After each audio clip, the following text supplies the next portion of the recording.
What's up, everybody? Welcome to the Ian Wendt Show. I have an awesome guest today, and Jimmy and I have actually been friends for, dude, how long have we been friends? Long freaking time. At least a decade, yeah. Yeah, long time. Long before we did anything to the things that we do now. So it's been kind of cool to see how things have come full circle. But anyway, Jimmy and I have been communicating for the last little bit. I mean, we've always talked, but like more recently about everything that's going on. And you just hit me up the other day and was like, hey, like, I want to come up and talk. And so thanks for making the trip, dude. I appreciate it. Yeah, well, it's, it's interesting. I have a pretty decent sized audience, and I started speaking out about some things. I mean, I've been speaking out since COVID, right? That's where we really became friends, because we were two of the first people speaking out loudly against COVID. We put ourselves out there a little bit. Mm-hmm. And, it's funny because like truth is truth, but it's, for whatever reason, it's really hard for people to see through, well, and not for some reason. I mean, there's a lot of programming and a lot of people that are very good at marketing the messages they want people to believe. And when you see other people that get it, that see through the bullshit, you kind of gravitate towards them. Yeah. And I've, with everything going on, honestly, like it started obviously a couple of years ago, but it's really turned up since Trump got into office. And I've just been super disappointed with a lot of the things that have been happening with our country, mostly to do with him and his cabinet. And so as I've been speaking out, people are like, what the heck? Jimmy was like the biggest Trump supporter. Jimmy was, and I was always MAGA. I was truly America first. I love this country. Like, I'm in your office here with the American stuff everywhere, in the Patriots. Like, the Sons of Liberty are my boys, dude. Like, I freaking flew an American flag above my bed as a child. And so for me, I don't care who is in charge. I don't care who I have to follow. I would be the biggest Obama fan of all time if he was the one leading the country in the right direction. I don't care. Like, for me, it's about America. And so as I started speaking out a little bit, it's funny because now so many people are waking up. So much of this stuff is starting to become a little bit more obvious.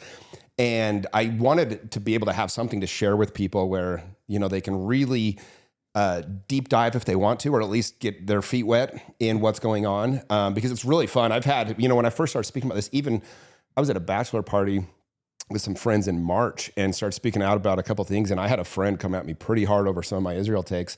And he started calling me all the names, the anti-Semite, I can't believe you're a Jew hater and everything else. And it was funny because he now sends me all these memes and reels all the time. He woke up to it from his racist social media. Yeah, and he sent me one the other day, and he said, "I cannot believe how wrong I was and how right you were, bro." But I just want to be able to have stuff to be able to share. I've decided that we live in a world where, with what happened last week, you see more and more. But what it's going to do is people are going to either wake up and we're going to be able to take the country back. We are an occupied nation right now. And we either make that happen or we don't. And I'm like, you know what? That's where I'll put my time and attention. That's where I'm going to put a lot of my efforts. And so, yeah, I wanted to come up and you explain a lot of things a lot better than I do. I am very well studied in this now, but I don't talk about it so much as, in the details. And so I want to have this conversation where we can really go deep on some of these topics that people have no idea. It's true, man. Yeah. I mean, well said. And I think, you said something interesting. You said that people are, unwilling to see or are unable to see what's going on. I actually think it's the opposite. I think that most people are unwilling to. I think they don't want to see the truth because once you see the truth, it comes with a responsibility. Mm-hmm. Like, it's just how it is. Yeah, it's like the red pill, blue pill. It's a real question. It's a real thing. Like, yes. Some people would just rather take the blue pill. Because it literally comes with the responsibility that now that I know this, especially if you're a father or if you have anybody that you're like, that you care for, like, you immediately feel this need. And that's what happened to me in 2020 is that, like, I became a father. I knew what was going on. I saw the riots for what they were. And I mean, dude, like, we knew each other back then too. I didn't have a massive platform, but I had a pretty decent one in the sales space. Like, people knew me and I had built something fairly decent.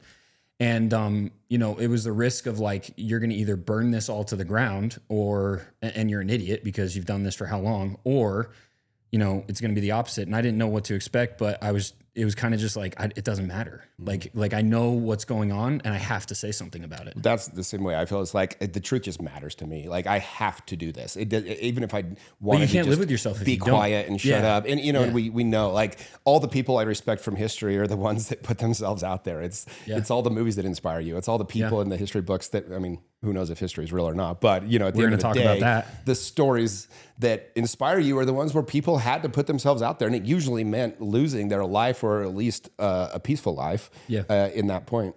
Yeah. Well, so, okay, before we dive into everything, kind of tell everybody a little bit about yourself, what you do. I want everybody to kind of get to know who you are. And then I got some gifts for you. We'll go from there. Man. Yeah, no, I did real estate for 20 years, had a real estate career, became one of the top agents in the country for a decade, sold almost 3,000 houses in my career. About 6 years ago, I stepped away from that, turned it over to my business partner because I was inspired to start a men's group.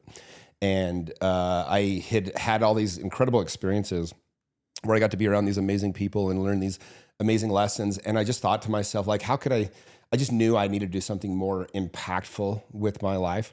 And I'd had my podcast. I've had it for 10 years now. I'm over 700 episodes in. I've had 3 or 4 books come out. That's insane, dude. Can I just say, I think this is episode 12. I mean, I've been doing this for probably 2 months, but like, just now that I've kind of done it, now that I'm like 12 episodes deep, I'm like 700. And how long is that? 4 years? No, 10 years. 10 years. Yeah. Okay. That makes way more sense. Okay. Yeah. Still though, it's crazy. 700. Anyway, continue. Yeah, no. And, but by starting that podcast and putting these things out, putting myself out there with the books and everything, I had a lot of people reaching out to me, and I realized there was this giant gap for men where they didn't have a place to go for community. And COVID really, put the exclamation point on this and really put the magnifying glass on it, where I just saw, I was like, wait, for better or worse, I've always, been able to make friends with a lot of people. I've always had amazing friends. I've always had. That's how we met. We met through our friend groups in Utah with the PAL trips and stuff. Yeah. I mean, I've just always been really good at connecting with guys and building friendship. And I thought to myself, I'm like, oh my gosh, this is something that naturally people don't actually know how to do. I had a couple nephews, didn't really have any best friends. And I'm like, that's so weird to me. And so I said, well, what if I could teach guys how to do this? And so I launched my men's group. It's called We Are the They. And it's designed to help men form community and have a brotherhood. And so I've had close to 700 members join now. Over 350 men in my leadership program, which is a 2-year program that takes you through with the same 50 guys in your group, and you really form these strong bonds and brotherhood. And I have a bunch of friends in it, man. They love it. Really, and like, these are good dudes. Like, these are the best of the best, man. Yeah, my favorite thing about the program is the quality and caliber of men that it brings in. Yeah, it's humbling because I laugh, dude. I learn more from them than they learn from me, and because you're just a piece of crap. Well, no, but I've always said, I'm like, from day one, I've always said, guys, at no point in this program will I ever tell you to be like me. Yeah. What I'm going to tell you is I know how to help you connect better to yourself, and then therefore connect better to everyone else in your life. Yeah. And I'm going to create a container. There's one thing I learned about coaching and the men's group and all this is I can't change anybody. My only job is to create a container safe enough for you to be inspired to want to change yourself. Awesome. And that's what I've worked hard to do. And then I just make it so damn fun that nobody wants to miss it. Seriously, dude. The last time I saw you guys were going freaking, you ran with the Bulls? Yep, in Spain. Like, who the hell does that? Jimmy does, of course. Yeah, we do fun shit, man. You jump off mountains, and I'll tell you what, dude, I've been skydiving 3 times, but bungee jumping scares the absolute hell out of me. I would do the swing. The swing doesn't scare me. But bungee jumping. Well, technically, bungee's the most dangerous of them. It's the only one where the bungees break and people get caught up in the ropes on the recoil. I mean, things do happen. No, on thank bungees. you. I'm good. The other shitty part about bungee jumping, as opposed to the other ones, usually you're head first and you're kind of hanging upside down for about 7 to 10 minutes. Yeah, no, thank you. Yeah, it's not that fun. I just bungee jumped with my group. We went to Africa last year to Victoria Falls. It's awesome. Yeah, and we bungee jumped off the bridge there. It was funny because there's a YouTube video. That exact bungee broke a couple of years ago, and the girl fell in the river down below, and she actually lived. She freaking miracle. But anyway, it's crazy, dude. So tell everybody this. Why is it? I mean, I kind of have an idea. You've never really told me exactly, but I've heard you talk about it a couple of times. Why is it called We Are the They? Yeah, so as people you know, hear that and they're like, "Wait, what?" Yeah, it's almost like people think it's like some kind of trans thing or something. Especially now. I didn't even think about that, dude. You're the they thems. It was funny. We kind of hijacked the hashtag before us. That's hilarious, it was like a bunch bro. of. So your whole group is pronouns. That's great. That's awesome, dude. No, it's actually a really beautiful story. So as you know, I used to go undercover with Operation Underground Railroad, and when I was working with them. We were coming back from an op in Latin America, and it was a really dangerous one. I mean, these guys had guns on them. They had perimeter set. They were super evil dudes. They had a full organization, where they were essentially trafficking these kids. And we did the takedown, did the rescue. And on the way home, my girlfriend at the time picked me up in my truck, and I'm telling her the story on the way home, and I'm all excited. I mean, we just had this crazy experience. But it's, I get why she felt this way, but she pulled over and she's like, hey, I actually don't want you to do this anymore. And I was like, what are you talking about? This is like the purpose of my life. Like, this is, these kids need us. And she's like, I know, but like super dangerous. It's a bad environment. And, and I said, well, okay, but like, this is so important. And she said, well, why can't they just go do it? And dude, without even thinking, words came out of my mouth. I said, well, there is no they. We are the they. And when I said that, it shot shivers down my spine, dude. I was like, oh my gosh, like that's going to be the motto of my life. And so that became essentially my life motto. Like, look, if you want something to happen, no one else is going to do it. You got to step up and do it. And so anyway, so when I launched the program, naturally that became the name, and the guys love it. It means a lot. It really exemplifies what we're trying to do as a brotherhood, and encapsulates as that. Dude, I love it, man. So real estate, which by the way, I need some help there. We gotta start making money, dude, with the real estate. Everybody I know is in real estate except for me, so I need to do it. But well, dude, with the way that they're pumping money into the economy, it's the only way to really hedge against the dollar's collapse. I'll have to pick your. I hate this, but I'll have to pick your brain, Jimmy. Well, can we grab lunch? Can we grab lunch? Can I get you a coffee? Say, yeah. So no, that's awesome though, dude. I love it, and I've watched it for the last few years, and I think it's really cool. It's interesting because I don't even know if you remember this, man, but you were one of the first people before I ever really started to like kind of make a name for myself, which was not even intentional, but like, I don't know if you remember this. It was actually at D2D-Con. I think it was at the third one that I spoke at. We were in the crowd, and I remember just asking you, I don't even remember what the question was. I don't know if I asked you for advice or if I just said like, I don't know. I don't know what it was, but I remember what you said. You said, figure out your story and tell your story over and over and over and over and over. And what was really interesting is I didn't really have a story at that point. I mean, I had a story in the D2D world, but like there wasn't really anything there, right? And then all of a sudden it was crazy because that was like very shortly after is when everything started to happen with me and social media and COVID and all that stuff. And it was just funny how that happened because it was like, okay, now this is my story. So anyway, I don't know if you remember that. No, I do remember. But, I remember that's where I like really met you. Yeah, that's where we like really remember that conversation. Really like. I remember the details of it because we knew each other through other people for a long time, but that's where we really like met. Yeah. Well, awesome, dude. All right. So before we get started, I always like to give my guests some gifts, especially when they make the time to come out here. Cause as you know, I do everything in person. So, every single person's either figuring out a way to get out here or they're taking time out of their day and out of their life. So right over next to you, there's a little black bag and I'll walk you through everything that's in there. Receiving gifts. Some people act like they're too good for gifts. I'm all about it. Oh, I love gifts. So yeah, that's the Patriot trademark hat. Sweet. I don't know if you like that style or not. If you don't, I have other ones we can switch it out for, but I love it. That's a popular Dude, I love one. your gear because it's like so many people, their logos are just kind of theirs, but Patriot, that's like, that's everything I stand for anyway. Like, for sure. People, you know? So that's the OGT. I mean, you already know that's literally the first t-shirt I ever made that started everything, just kind of kicked it off. Love it. And then that is one of our most recent pump covers.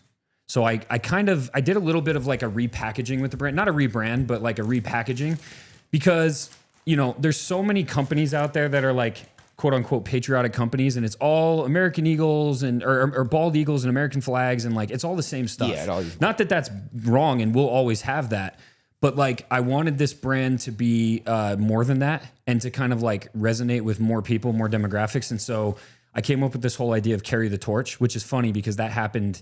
I think this was like 7 or 8 months ago. And now all of a sudden with everything with Charlie, everybody's saying, carry the torch, right? Which really, it's kind of like, I was kind of divinely inspired. And, but anyway, that's the whole idea is like, when you wear our gear, you're not just, representing patriotism, true patriotism, not partisan patriotism, but just love of country, love of people, not politics, not politicians, not party, not race, not color. None of that. It's my favorite thing about being a patriot is you're probably one of the world's biggest traitors at the time. Facts. Right? You're never seen as a patriot. Yeah. I mean, that's what I love about being a patriot is you have to be so contrarian in your time. Yeah, it's true. And then it's also now with the carry the torch, it's also about, leadership and service and just like when you think about carrying the torch, passing the torch. You know, it's really about like being that person, kind of like what you do with your men's group of being the they, right? Like being that person that's willing to stand up, willing to speak out, willing to lead, willing to serve. We need it so bad, dude. It's so true, man. It's the ultimate level of leadership is knowing that your life is going to get more difficult because you're choosing to stand for something. Yeah. So that's what that stands for. And that's one of our recent pump covers, dude. So love it. So that's MAG from our MAG club. Love that. You probably got some AR-15s around. I got about 20 guns in my house. Yeah. Yeah. So that's part of our MAG club. You see some out here too. One of the things I do with the guys, I make sure they all know how to dude, do man shit. You should know how to shoot a gun. You should know how to play poker. You should know how to, do certain things. We actually had an idea. We should talk to your guys about the MAG club. It's a shameless promotion, but it's freaking awesome, dude. Every single MAG, if you look at these right here, these are all part of it and those are all part of it. Yeah. So every single month we come out with a different MAG that has something to do with a historical event in America or pop culture. So that one is the founding of the CIA and Big Brother. Oh, I don't know if I want to celebrate that. And then, well, not celebrate. It's more just like to bring awareness to it. But yeah, got one for the founding of Israel too. Right. And then there's these ones. It's like that's Dunkirk, that's Apollo 14, that's the Boston Massacre. But basically everything. Every single month there's a t-shirt, a MAG, a card, and a sticker, and it has this story behind it. And it's kind of like my creative outlet because I'm a freaking history nerd. Love it. And then we just create these awesome pieces of art. And the MAGs have become kind of like the freaking Pokemon cards of the 2A community. So it's just been awesome to see people kill. We had somebody sell one of the first MAGs for $500 on eBay. Wow. Dude. Yeah. So, and it's just it's a PMAG, so you can run 2, 2, 3, 5, 5, 6 through it. But thank you, man. Anyway, that's dope. Yeah, man. And then obviously got some. Yeah, we got some first form stuff. Yep, first form dude. meat sticks and protein bars, and that's the sticker, and then the card is in there that goes with the MAG. Dude, thank you, man. You're welcome, awesome. Dude. You're welcome. Again, I appreciate you coming up. So yeah. All right, so why did you want to? Because you're real estate, right? Like real estate, you run a men's group. Why do you want to talk about everything specifically right now? Well, I think we have a responsibility as men to take our country back. I think we're an occupied country. That's my number one take right now. And most people don't know that. They don't understand what's going on. And if we don't expose it, if we don't talk about it, if we don't fix it, it's going to get much worse before anything changes. And I do think that we can, that's the thing that I'm optimistic about. This is the thing that gives me hope is we've been occupied for a very long time. I mean, close to a century, I'd say. And ultimately it's just now people are starting to wake up to it and see it. And so I just want to be able to be part of the group that says, you know what, in spite of what could come at me because of this, because they'll try to, tarnish your reputation. They're going to try to throw you in jail. Then they'll try to kill you. It doesn't matter. I just feel like it's that important. And so for me, being a leader of men, this is the number one way I could think to lead right now is to, be on the forefront of just helping people understand what's going on and how they can, take the country back. So obviously I have my own opinions on this and everything too. And I think one of the greatest things about this conversation is going to be, we are definitely not going to agree on everything. There's going to be a lot of nuance, but that's honestly how it should be. I don't want to be around people that agree with everything. Yeah, it would suck. My three best friends are pretty liberal, actually. Literally, I believe it. They've been friends with me since I was 12. And it's funny because, when Charlie got killed and I have my opinions of some of the things and I put them, and I had two of them call me and be like, dude. And then we had a conversation. We both got to a level of ground where it was like, oh, I see why you did that now. But I love them. That usually happens. Yeah, always happens if you truly love and respect each other, right? You can always find common ground. Totally. But I cling to these guys because they ground me. They help me see angles I'm not seeing. They help me sometimes have empathy where I don't. And, and it's like I don't push myself away from them. I cling tighter to them. Yep. And I love them for the role they play in my life. I don't need everyone to see the world the same as me. And I will say this, to their credit, two of them got vaccinated during COVID and both of them came back and said, dude, I was wrong. You were right. Yep. And so I help them see things they're not seeing. And we are able to be that for each other. Yeah, it's well said. Same with me. I have a lot of friends that are in the exact same boat. So I want to go back to where you said we're an occupied country.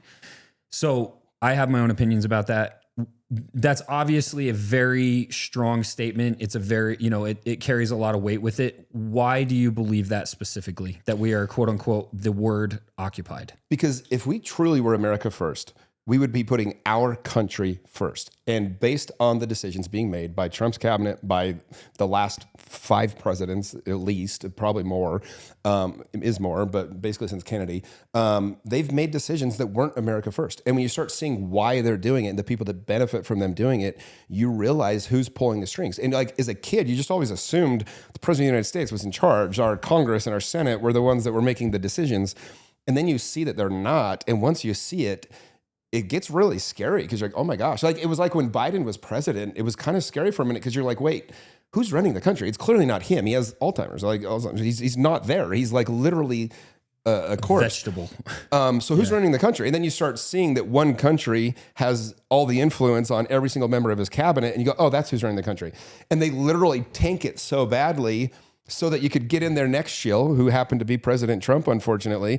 And all of a sudden, Trump is ushering in these things that we never would have let a Democrat get away with. And so I say we're occupied because it doesn't matter if it's a Democrat or a Republican. Like Trump was supposed to be the guy that wasn't bought. He was the guy that ran on, when he called out Bush and he was like, he just demolished him and talked about him being bought by all of his donors. And it turns out Trump's worse than all of them. And then he gets into office and he's just doing these things that like we would have never let a Democratic president get away with, but people are just going along with it because they don't know. And it's very clear to me that Trump is not in charge of the country. And that's a scary freaking proposition. My question, I guess, is like, it's always been this. It's always been, have they ever actually been in charge of the country? Any president ever? I would like to, have they ever actually been like the one that has the keys? Well, the president plus the Senate and the Congress. America was in charge of America, though. It was like we at least we thought we knew who it was making those decisions. Yeah. And I would stand to argue that it did used to mean something to be the president. Yes, like they had certain powers. You can look back at big decisions. Like now I would say the president has more power than ever because they use the executive they use executive, what's the word I'm looking for? Executive orders? Orders, thanks. Yeah. Like never before. And they're just basically doing things that, unfortunately in the past they wouldn't do because they were too worried about it looking very obvious that they were going against, constitutional rights. Yeah. Yeah. It's funny because like with Biden, for me, it was, I was very, very outspoken about the fact that it very much seemed like all the lobbies for Ukraine and the Ukraine-Russia war and all that stuff, like so much of our tax dollars were going to Ukraine. What's really funny to me though is it's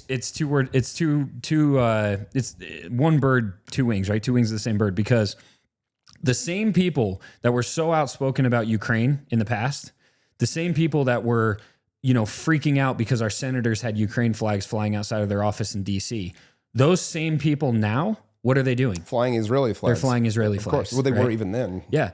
And what's even more interesting to me with that is... Well, by the way, it's like half the things we fought for as conservatives, Trump's cabinet is like reversing. Like we just saw Pam Bondi come out and she wants to make it illegal that these people don't want to print Charlie Kirk's name. Look, we fought that battle as conservatives already about the whole cake shit. And like, if you don't want to do it, don't do it. That's part of, your rights. We should actually bring that up, dude. We should bring up that. But my point is like Trump's cabinet has done 20 of these things, dude. He just keeps doing it. Like, don't get me started on Palantir. And then you start talking about like his, relationship to Larry Ellison, which, oh my gosh, by the way, that's full control of TikTok now. So, Ellison? Yeah. Oh yeah. Well, it's not even just that, dude. What's the name of the lady that I'm trying to think of the name of the lady that took over all the community guidelines of TikTok? She's former, not only former Israeli, she's former IDF. And she, let's see, where is it? I'm just looking up Pam Bondi's thing because I definitely want to pull that up. I haven't even talked about that yet because I saw it and I was like, oh great, this is another.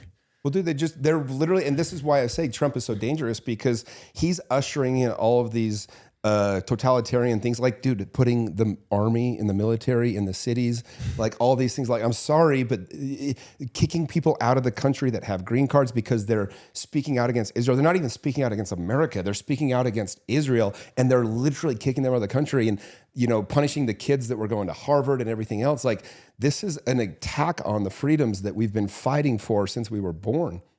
Yeah. And it's interesting too, because it's like, is this actually the authoritarian state coming in, and you know what sucks is it's like, are all of us who voted for him the useful idiots? Oh, we are yes. And it freaking sucks to think that, I actually right? think the people in charge, they made Biden look so bad so that we would vote Trump, because they knew by having the opposition be Trump. Sorry. No, by having the opposition be Trump, they could usher in all these things that we never would have gone for. Dude, can you imagine if a Democrat started doing some of these things that Trump's doing? There's no way. We all would have been, because the Patriots would have stood up. Well, and that's the thing. That's the hypocrisy. And they're not right now. They're forgetting because they're blind by Trump. And so, dude, I've had friends. I had the first 3 friends. It was last weekend. The first 3 that said, bro, you were right about Trump. You were the first one I saw speaking out against him. So do you find that your friends, so this is a question though, do you find that your friends are more defending Trump because of just Trump, or because of their ties religiously and ideologically to Israel? Because let's just be honest. Oh, I don't think I don't think the average person knows enough about Israel. Well, under 30, that nobody supports Israel, dude. Here's what's awesome. So I have a buddy that's high up in the military. They've caught on. This is why it's so dangerous that they're buying TikTok, because they can change the programming again. This is where people are getting their messaging. That's why they shut down TikTok. Everyone knows that. But I have a buddy. He's very high up in the military. This dude is special ops, like don't even know where he's at half the time, like super high up in the military. And we're on this group thread. It's my best friend since we were in high school. And he said he had to go fight in this war. When we were going into Iran, he was going to do some stuff. I said, please do not die for Israel. And he's like, what do you mean? And I kind of just gave a brief, like, ran my mouth a little. And the other 8 As friends, he's getting ready to go to Iran, friends on the thread are like, Jimmy, what the hell, dude? And but then, to his credit, he called me. He goes, hey, what's the thing with Israel? He has no idea, dude. Most people don't. He's high up in the military. He goes, they're our friend. I go, bro. You need to start research. I sent him a couple podcasts, Ian Carroll and some McCann, so on, a couple other things, Tucker Carlson. And it was funny. He called me the next day. He goes, dude, crazy that you mentioned that. My son, who's in high school, just told me the same thing tonight. He goes, Dad, I don't think Israel's the good guys. His son, who's 16. So the younger generation's getting Oh, there's no question about it. The amount of DMs that I get every single day that are like, my son or my daughter has been telling me this and I haven't listened, but because I follow you, now I'm starting to see it. I'm starting to understand. I get the same text every day. You're starting to make sense. Like, it's crazy. I'm going to play this clip really quick. So this is Pam Bondi, for any of you guys that haven't seen. I think most people have, but let's just play it really quick for context. No place, especially now, especially after what happened to Charlie, in our society. Do you see more law enforcement going after these groups who are using hate speech and putting cuffs on people, so we show them that some action is better than no action? We will absolutely target you, go after you, if you are targeting anyone with hate speech, anything. And that's across the aisle. There's free speech, and then there's hate speech. That's the part. That's the part right there. This is crazy. So, like, because you're right, we fought this already. I fought this for years. Of every time I talked about COVID, or every time I talked about BLM, or every time I voiced any opinion that went against the official narrative that the current political party was touting and the media was touting, that was considered hate speech. Right? It's a very dangerous, slippery slope, because who decides what hate speech is? And it's interesting. Tucker Carlson actually just did a video. It's his most recent one, and it was awesome. I don't know if you've seen it yet, but he broke this down. He talked in a way where it made so much sense to me. He basically said that, first of all, Charlie Kirk, everything she just said goes completely against everything that Charlie Kirk stood for. Because even though Charlie Kirk had his own opinions, and even though they were strong, he 100% opposed any kind of what's the word I'm looking for? Taking away any kind of freedom of speech. Taking free speech from anybody, no matter what they were saying. I don't have to like what you say, but I support your right to say it. And he even, to the point where he would even shut people up in the crowd and make them stop, making fun of them and yelling at him. He'd give them respect, let them talk, let them share their opinions, right? Mm-hmm. And what Tucker said was, freedom, like free speech and hate speech, there's literally no difference. Hate speech and speech, it's all speech. It's all free speech. Mm-hmm. And he said, what did he say? He goes, if you tell somebody that they cannot express their opinion or their beliefs, what you are in essence doing is saying that they are not a human being. You are taking away their worth as a human being. You're saying you're not good enough in my eyes. Your opinion's not worthy of having. It's not worthy, right? And he said that is wholly wrong. I mean, you can't do anything that is worse than that, because it basically dehumanizes someone. And it was really interesting listening to him say that, and it made so much sense to me, especially based on everything that's happened with Charlie. Because, dude, this chick Pam Bondi, like, I'll tell you what, that she's been one of the most annoying things to me, because it just seems like she doesn't, number one, she doesn't know what the hell she's doing, which isn't a surprise because our government doesn't know what the hell they're doing. Number two, how many times has she said something that's just like either a complete lie, or she just has no clue what's actually going on? Dude, the Epstein files are on my desk. What are you talking about? They're on your desk. Okay, then where are they? Well, now they're in the trucks. Okay, and now what? And now we're going through them. And then she's the one that gave the freaking influencers a bunch of binders that were far more redacted than anything else. Dude, like, and I actually think they're purposely putting useful idiots in these positions, Kash Patel and Pam Bondi, so 100%. That when they screw things up, like the Charlie Kirk investigation, which has been completely botched 100 different ways, they can just blame it on the useful idiot. So they put somebody in that we clearly can see is incompetent, and then it's just like, oh, we just had the wrong person in office.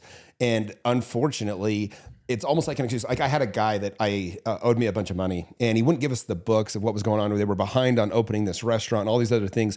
And all he kept saying is, we fired our CFO. We can't get you the books. And it kind of reminds me of the same thing. It's like, we can just blame it on this. We don't have the guy in there that can fix this. Yeah. So it's not that we're corrupt. It's that we're not stealing your money. Yeah. We just don't have anybody there that can actually get you the information. Yeah, it's ridiculous. It's almost like, I mean, and here's what's crazy too. It goes back to everything you were saying about how everybody is so pro-Trump. You know, all of these people that have been put into power, like, they are very much Trump sympathizers in the biggest way, the biggest supporters, the biggest. Well, I mean, and that's what everybody said. Like, every single one of these people were just Trump's, cheerleaders. Well, here's the part where, like, this is the part where I say we have an occupied country, dude, because. Okay, so Epstein files, dude, we'll just go there for a second. Like, it was such a right-wing talking point. Like, the left is on the files. They're not going to expose it. Trump ran on it. J.D. Vance ran on it. Everybody did. Everybody that got into power ran on it. Yep. Trump wins, gets in. They have their crazy bullshit thing, that charade that they do. I think they actually thought people would just go along with it and be done with it. But it matters so much to so many of us because of what it means. If the Epstein files, and of course they are real, but if they are real, then it means that at the highest level of power, whoever's running the world, they used little children and as women bait to be raped in order to blackmail the leaders of the world. And make decisions. To make the decisions for them. Political decisions. And we're supposed to just let it go. Yeah. And it will never be let go. I don't think it's going to go away. It's going to cost the Republicans all the midterms. It's going to cost them the presidency. Because whoever comes out now and says, I'm not taking AIPAC money, I'm all for going after the Epstein list, they're going to get into power, and it's not going to be the Republicans. Dude, Trump just personally called every single senator and made them vote down releasing the Epstein files. 49 out of 51 Republican people all of a sudden just don't have the same opinion on the Epstein files. That's where I say, like, they're just puppets for Trump. And it's just really frustrating as the average person sits here going, well, then who the hell do we trust? Because they are literally choosing to protect the pedophiles and these people because either they have to or they don't have any control over it. And by the way, we can go here real quick, but I don't think Trump's necessarily one of the pedophiles on the list. I think that what I do believe 100% is that, well, what I know is that it's going to expose that it was Mossad in Israel. So there goes the people that are controlling Trump are never going to let it happen. That's been orders been given from the top. Secondly, all of his donors and all of the people that got him into office and all of his friends are on there. And so he's had to literally he knows that his entire legacy is being broken down right now. It's being destroyed, and it doesn't matter. He still has to protect the Epstein list because he doesn't have a choice. They're not letting him go there. Well, and so I've talked about this a couple times. Like when Ian came on the podcast, we talked about this. But there's so much that has happened since. So I'll say one thing though, to your point where you said it's easy to have that scapegoat, that person to kind of fall back on and say, well, it wasn't us, it's them, they're just incompetent or whatever. That happened with Pam Bondi. When the whole binder thing blew up in their face, like all over X, you could see all of these far right wing, super MAGA people coming out and saying, should we fire Bondi? Should we like, it was all about Pam Bondi. And it's like, okay, maybe, but anyway, let's go back to the Epstein thing though, because I think that there are still a lot of people that don't understand the deep roots with this. Yeah, I mean, I gave the 2-minute, high level overview, but so anybody and everybody who is going to try and tell you that there is no connection to Epstein and Mossad and Israel is 100% flat out lying. we'll just call them uninformed or lying. Yeah, one of the two. Because I mean, there's nobody that's looked into it that doesn't know that it was a Mossad operation. I mean, it would be so hard to be uninformed, but and it's not even just Mossad; it's also just intelligence in general. For sure, yeah. Because together with the CIA. So to give everybody context, and I'm just gonna go like high level here. I'm not gonna try and dig too deep because that could be a lot longer. But at the end of the day, Jeffrey Epstein was a nobody, dude. He was a freaking teacher. He was an absolute nobody. He was a failed teacher. He was a failed teacher, and then out of nowhere, he all of a sudden becomes this super wealthy, one of the most connected people on planet Earth with some of the highest level people on the planet. And there's absolutely no explanation to it, except for if you know his ties to Lex Wessner. Wessner? I think that's how you say his last name. Yeah. Anyway, he was the one that was he owned like Victoria's Secret and Abercrombie and Fitch and all these major companies, right? So he gave him power of attorney. He gave Epstein power of attorney. In other words, for those of you guys who don't know what that means Epstein had the ability to basically sign off. He had the power to sign Lex's signature on anything. Not just sell stuff, buy stuff. Anything. Sell Literally stuff. controlled $6 billion. Yeah. He had all of his properties, right? And he was just super, super connected all of a sudden. So this was actually, though, I'm hoping I'm not messing this up. I can help you. This was after he got the sweetheart deal. Well, this is what's crazy. So he gets busted for child. So he got busted first for the child sex Yep. thing and everything. He gets busted. In Palm Beach. Alex Acosta, who's one of Trump's buddies, gives him this sweetheart deal where he doesn't even basically get very little jail time. And he gets busted for trafficking. Yes, trafficking children. Yeah. And even after that, this is why Bill Gates' wife divorced him, because after that, Bill Gates went and hung out with him 9 different times, different trips. After he was already exposed as a child pornographer, as a child sex trafficker, he still had relationships to all these different people. After that, which is what's crazy. He gets out on this sweetheart deal, and then all of a sudden, so I kind of went ahead, but then all of a sudden he blows up into being this massive, connected, wealthy, random dude. And the connections to Mossad are very, very simple. Ghislaine Maxwell's father is Robert Maxwell. The most decorated Mossad agent of all time. Literally. Yes. And who has one of the most mysterious deaths in recorded history as far as intelligence assets go. He randomly died on a boat. Like in a yacht or whatever. And so it's also very well known that he had direct connections. Now, this actually came out recently with Ehud Barak, the former prime minister of Israel. Jeffrey Epstein went and visited him over 18 times at his New York place. Well, and now there's actually information that came out. I'm not sure exactly what, like the exact words, but it basically proved that they were in fact working in intelligence together. They were basically like working an intelligence operation together. So all of that is out there. It's not facts. like it's not even up for debate. It's absolute facts. And so 100% he was used as an asset, as a informant to get these super powerful, rich people in compromising situations, political people, at the highest levels, in compromising situations so that could then be leveraged against them. There were cameras all over the house.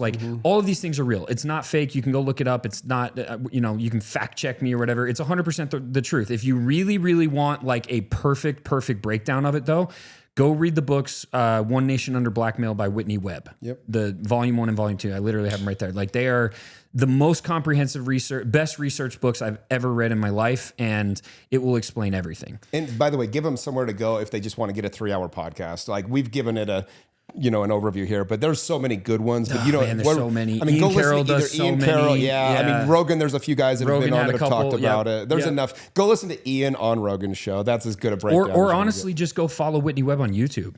Sure. I mean, she has tons of different things where she breaks it down, and you'll just kind of get her style of research. Every once in a while, like it's freaking dense, dude. But every once in a while, I'll turn on a video and watch like a 20-minute clip of her just explaining like the freaking, Jewish and Irish mafia and how they were involved in it. It's just crazy, dude, but it's all real. And so anybody and everybody who's trying to say that there's no connection between Israel and Epstein is just, it's wrong. So let me ask you a question. Like, what are people's, like, to me, the second that Trump started suppressing the Epstein files, it was game over for him. It was like, for me, it was like, oh, this guy's a traitor. This guy is literally no longer, you cannot see him objectively in any other way. And I don't understand how people, between what he's doing for Israel, what he's making all these decisions where he's suppressing freedom of speech, and now the thing with Epstein, I don't understand how people don't see it. So, well, it's really simple. I think it's because, not really simple, but I mean, I wouldn't say it was game over for him. I mean, dude, he's still got a lot of support. He's still, believe it or not, 40% are going to support him regardless. He I mean, clearly he's supporting the Epstein files and they're still supporting him. Yeah. So what he did lose is he lost his most dedicated base that I think it was a miscalculation. I think he miscalculated how much of his dedicated base wasn't actually MAGA. Like they were MAGA, but they weren't Trump MAGA. Yeah, we were MAGA because we thought Trump was going to be the person to help like you have us the Owen Schroyers and you have all these guys that were like. By the way, it's all the comedians. It's the Andrew Schultz's, Tim Dillon's. But dude, even Dave Smith. Owen Schroyer was a major. I mean, he's not with InfoWars anymore, but Owen Schroyer, dude, he took freaking bullets for this guy, like metaphorically, right? But he got canceled so many times. He was arrested. I mean, he was swatted, like. And he was one of the most outspoken people against Trump first. Alex Jones has even come out against Trump a couple times. So it's like, I think he miscalculated how dedicated his base actually was, not only to him, but also he underestimated like how important the Epstein files were actually to the right-wing base, the quote unquote Trump followers.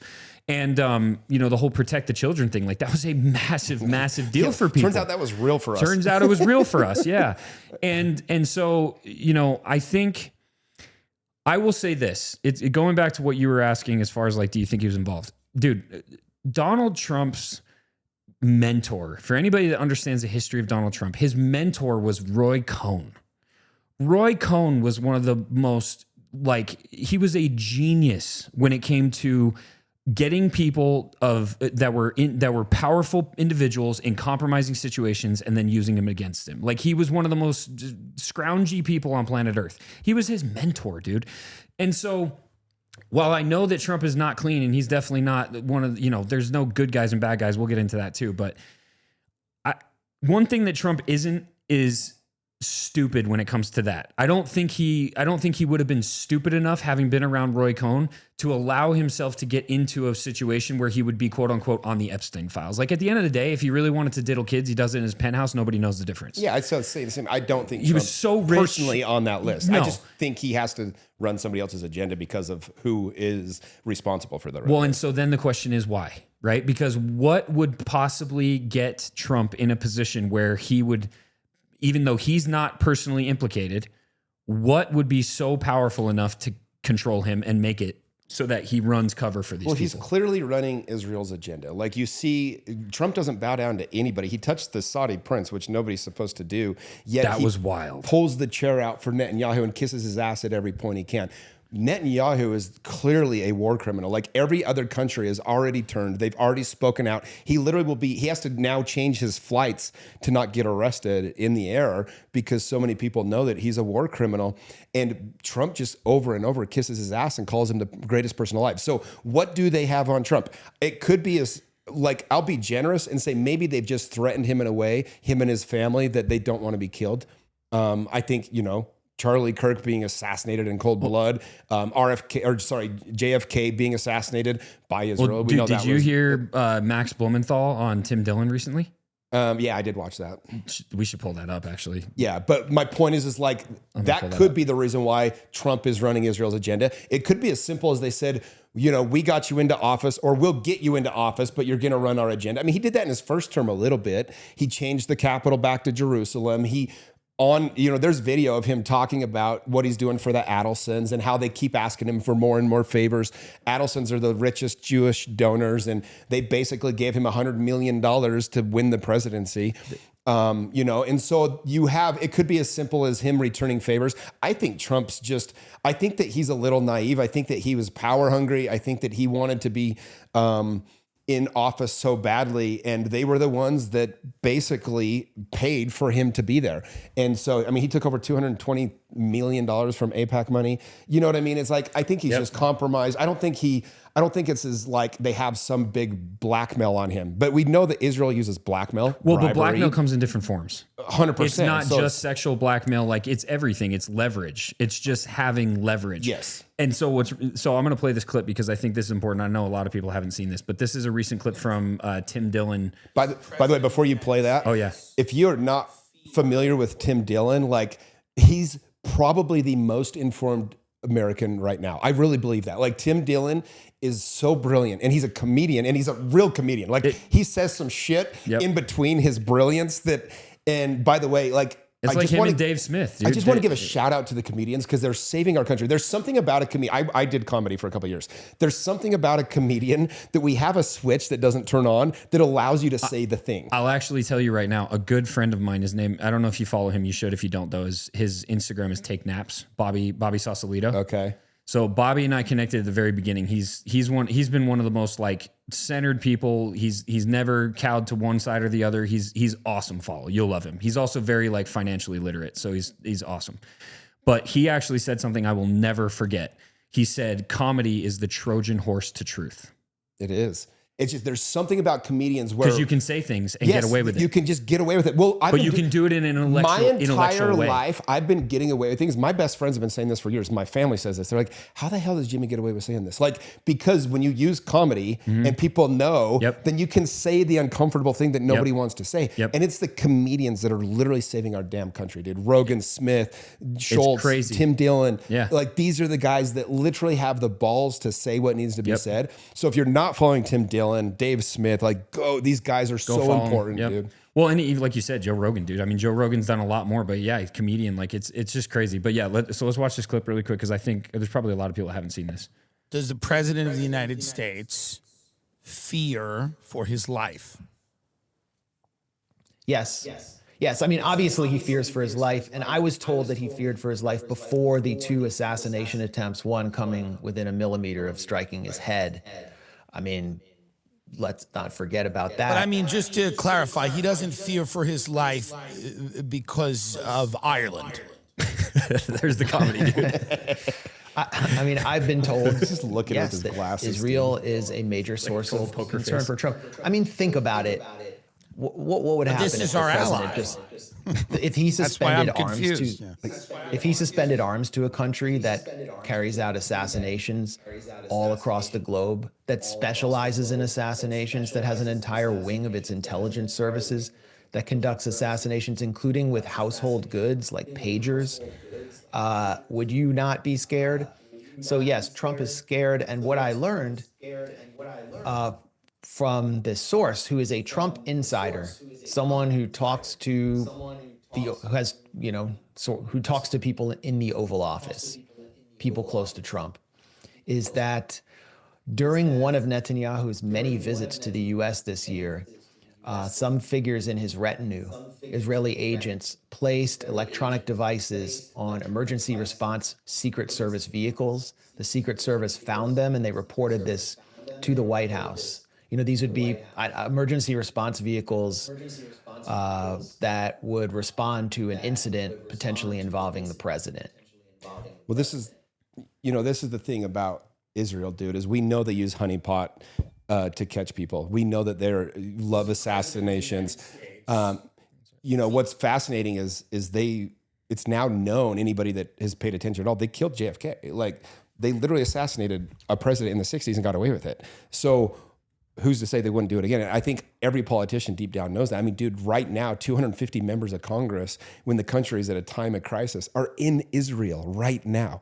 It's absurd, dude. Well, I think they just got back, but yeah, they were. Marco Rubio was literally there, Secretary of State. They were Secretary of State, right? Yeah, kissing the wall, bro. You know, did you see the graphic? The 50 states won Israel. Yes, that was because they had 250 Congress members in Israel. Well, and even if you just consider this, right? Like, because I like Look, I am everyone's favorite conspiracy theorist, bro. Like, See, don't by get the me way, wrong. I'm not. I like to stick to things I can prove. I am. I'm a because conspiracy theorist. My problem is I know, but like if you go too far, people discredit the thing that's easy in front of you. For sure. I mean, it is more of just like a, I don't know, it's more of a get it. sarcastic thing I We say. need both sides. But I'll just say this. I also like to present things that are like, dude, this is undeniable. You know what I mean? So when I say I'm a conspiracy theorist, it's satirical. But like, for example, okay, the amount of struggle that our country goes through to pass legislation as far as our politicians go, like 9 times out of 10, they need a freaking tiebreaker because they cannot agree on anything.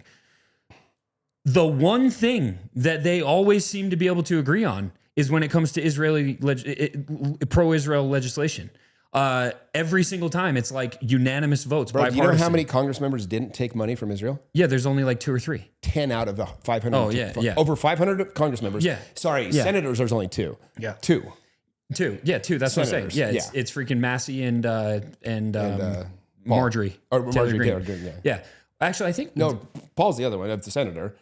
Hold on, was it Hawley also? I don't There's remember. only 2 senators. Anything? I don't know. I But know anyway. that Massey's one of them, but anyway, the other Massey's the man, by the way. Massey is the man. He's the one guy we can count on. Honestly, that's one of the biggest reasons. Well, they that already I killed his wife. He's like, come at me now. That's You one of know? the biggest reasons that I actually started to like kind of turn a little bit on Trump is when he started going after Massey because I'm like, what are you talking that's about? bro? another- that's Massey is like- the greatest patriot in the country If right you can't, if that wasn't enough proof that Like- Trump absolutely is on the wrong side of all this, like go study Thomas Massey, go study what that guy stands it's for, and everything- then go look at how yeah. hard Trump has attacked him and is trying to ruin now. him. He's tried to freaking primary him 6 times. How does anyone? Oh, dude, It's how just, does anyone it's just support crazy, dude, Trump at because this Massie, point? bro, Massie is like the patriot of all patriots. Shout out Thomas Massie, dude. I hope I get to shake your hand one day, and I am not the type of person that even cares to I shake will be people's donating hands. the max I can to Like, his campaign this yeah, year, dude, dude. I I mean, love him. He's the one he- guy we can count on. He actually is the only gives America a damn, first dude. guy. It's actual America first. Yeah. But anyway, what I was going to say was like every single time legislation comes up that's pro-Israel, it's like it's bipartisan, unanimous, and it's the easiest thing to. They just boom, boom, boom, boom, boom, pass it all, and it's like that alone should just be a red flag of like why, right? And I made a post the other day because I was like, that's all people like me are saying is why. Why? And I'm called an anti-Semite and a Jew hater and everything else. And it's like, By the way, I don't even care anymore. I used to say like Israel is yeah. doing this. Now I say Jews. I don't care. I don't care anymore. I'm like, you can't. It's almost a banner of pride to be called an anti-Semite now. yeah, I'm serious. It's the same thing as being called an anti-vaxxer. It's the exact Yes, same thing. yes, It's the that's same, how I see It's it. the same game plan, dude. It's the exact same thing. Everybody says history repeats itself, but then there's also that statement that history doesn't repeat itself, it just rhymes. And if you look at everything that happened during COVID, it is almost identical to what's happening right now as far as the labels, as far as the hate speech, as far as the censoring, as far as this, as far as that, and especially as far as the mass awakening that's happening, right? And it's like, to me, I will say, and this is one thing that's funny because anytime somebody comes at me, I'm like, you can say whatever you want. It literally is going to fall on deaf ears because everybody that follows me knows me and knows that I am very anti-extremist. I'm very anti-terrorist. Like I don't label one whole group of people anything, no matter who they are, no matter what political or religious or whatever. Like I am smart enough to understand that there are evil people in every single group, but it's not all evil. Well, by the way, do you know that the biggest anti-Israel group right now is Jewish? Because they're the ones that get punished the most from this. Dude, they're the ones that suffer the most because people are going against Jews when really they're just against Israel. Right. And I actually don't think anybody's really going against Jews. From what I've No, seen, that's- nobody's going after the Jews. They They're- literally just want Israel to quit bombing children. There are. I mean, let's be honest. Let's be real. There are people there, and I mean, dude, a lot of it's bots. A lot of it is just bots. Real The bot- people, I haven't heard one person. I've heard 1,000 people now go against Israel. I haven't heard anyone really attacking Jews. No. But it's also like, I'm sick of people saying like, you hate the Jews. So like, it doesn't even affect you anymore. Well, like I said, it's the exact same thing as when people are saying like you're an anti-vaxxer, you killed my grandma. Like it's the same bullcrap. by the way, it's like, well, Israel is, they're the ones that tied themselves to this whole idea of anti-Semitism because it's a way to protect themselves from anybody speaking out against the atrocities they've been doing for decades and decades.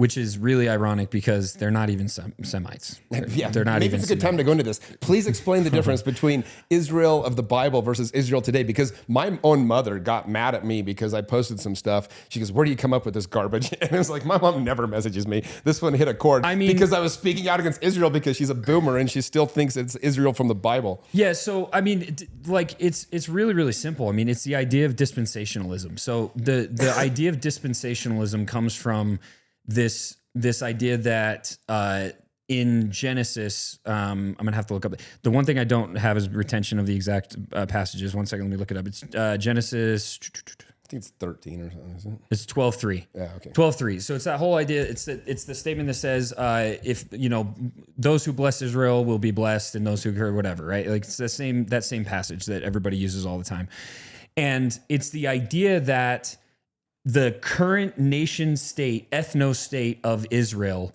is the same Israel that was referred to in the Old Testament.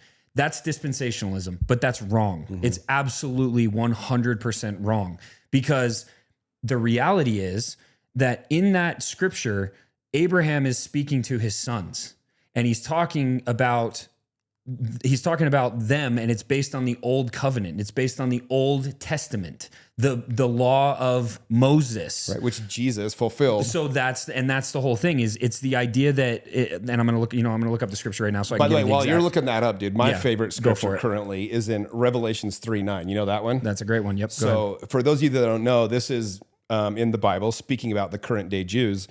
Current day Israel. He says, "Behold, I will make them of the synagogue of Satan, which say they are Jews and are not, but do lie. Behold, I will make them to come and worship before thy feet, and to know that I have loved thee." Yep. Dude, like it's in the Bible. Like Jesus came and he completed this law that made the Jews God's quote unquote chosen people. Everybody was brought into the fold through Christ. And it says right in Revelations, they try to pretend they are, but he calls them the synagogue of Satan. Correct. And then in Galatians 3:28-29, it basically, I'm just going to sum it up instead of reading the whole thing, but it basically teaches that there's neither Jew nor Greek, and all are one in Christ. And those who belong to Christ are Abraham's seed and heirs according to the promise. And so in other words, like the blessings promised to Abraham, right? They now apply to every believer. Correct. When Jesus Christ came, the Sadducees and the Pharisees were the ones that were literally calling him the Antichrist. Like not the Antichrist, but they were the ones that were persecuting him. Mm-hmm. They were the ones that literally killed him. Mm-hmm. And they were saying, this is the law of Moses. We have to do it this way. We have to do it that way. And what did Jesus say? No, I am the law of Moses. I come to fulfill that law. The law of Moses, the Old Testament, is no longer a thing.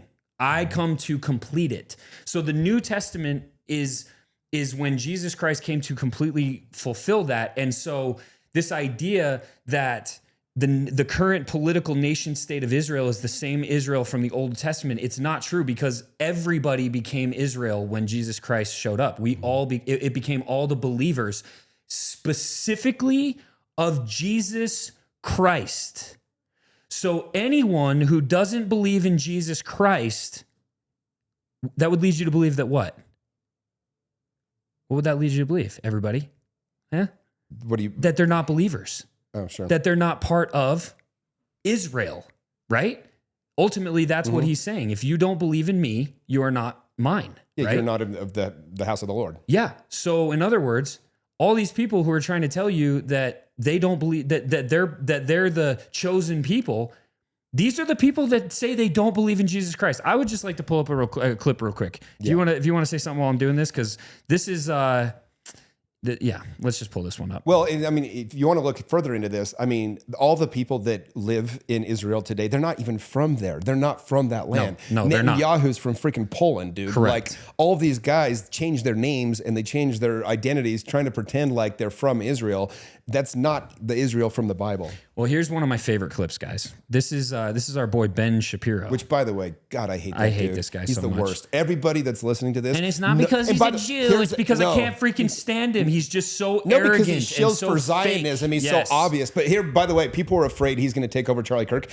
We'll get into that. Well, no, it just can't happen. Nobody would listen to him. Nobody likes him. No, it's like you can't take the spot of this guy that everybody cherished, that was Christ-centered, and you come in and say that Christ is not even a good guy. He says that Christ is burning in hell. We're getting there. And all of a sudden try to step in Charlie Well, and Kirk's we are shoes. gonna get I'm not there. even afraid of him taking over because nobody will follow his dumb ass. So here we go. So this is Ben Shapiro on the Joe Rogan Show. Let's hear what Ben Shapiro says. By the way, just so you guys know, Ben Shapiro here is very much representing Zionism. This is Zionism. This is the beliefs of Zionists. Okay, let's see what they have to say. You know, from a Jewish point of view, where we don't believe in the divinity of Christ, I think that there you can make an argument that okay, that's it. Gospels Video's over. written, He was just a prophet. Proven. No, we don't even believe he was a prophet. What do you think he was? What do you guys think he was? What do I think he was historically? I think he was a Jew who tried to lead a revolt against the Romans and got killed for his trouble, just like a lot of other Jews at that time who were crucified for trying to lead revolts against the Roman and got killed for their trouble. So he became legend in story, and it became a bigger and bigger deal as time went on. Yeah, he had a group of followers, and then that gradually grew, and then Do you think there he was resurrected? No, that's not a Jewish belief. Okay, I just want to check. Yeah, no, we're not into You're not we're not into into miracle zombies? stories. No, that's No? not. No, You don't have any miracles? no, not by Jesus. Hold on. I want to stop that really quick and replay that. Everybody listen to that. We're not into miracle stories. No, not by Jesus. They're ones in the Old Testament. I can't join a church, I assume. I don't believe the things that people in the church believe. You probably could if you donate. You got to give the right amount of money. Well, I don't believe in the Jesus, so there's that. There's The that Jesus? part. Yeah, that's not my thing, right? I mean, so that's. But, you know, dude, Shapiro's going to be irrelevant. He already is. His company's already bankrupt. We already know Well, the only reason it's being propped up is because Israel's paying for it. Like, the Daily Wire can go to hell. So let's get to that in a minute, okay? Because so this is the first thing I want to just mention, okay? He says something so interesting in this clip that I think a lot of people miss. It's the one that I replayed where he says, "We don't believe in miracles."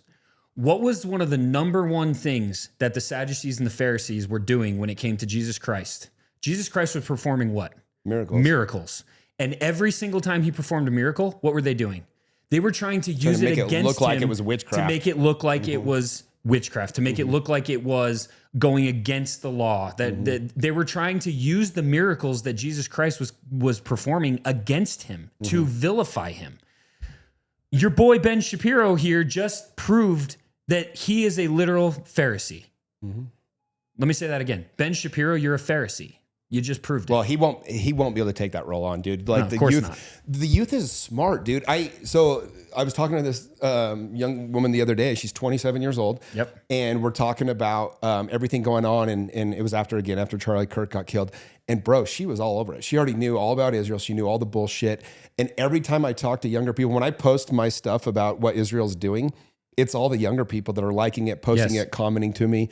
And they're woke up, dude. Like, they know it's our, and God bless our generation, and especially the one over us. There was just so much propaganda. Well, dude, think about it. The media was owned by Israel for 50 years. They owned every TV station. They owned all the movies. Okay, so they owned all the messaging. So let's really go in on this. Let's go savage mode. Okay, so for everybody that doesn't understand the history of what's going on in this area, I want to try my best to lay this out piece by piece so that you understand exactly what has happened for the last 100+ years and what has led to today, and why so many people like Jimmy and like these younger generation are starting to believe what they're believing, okay?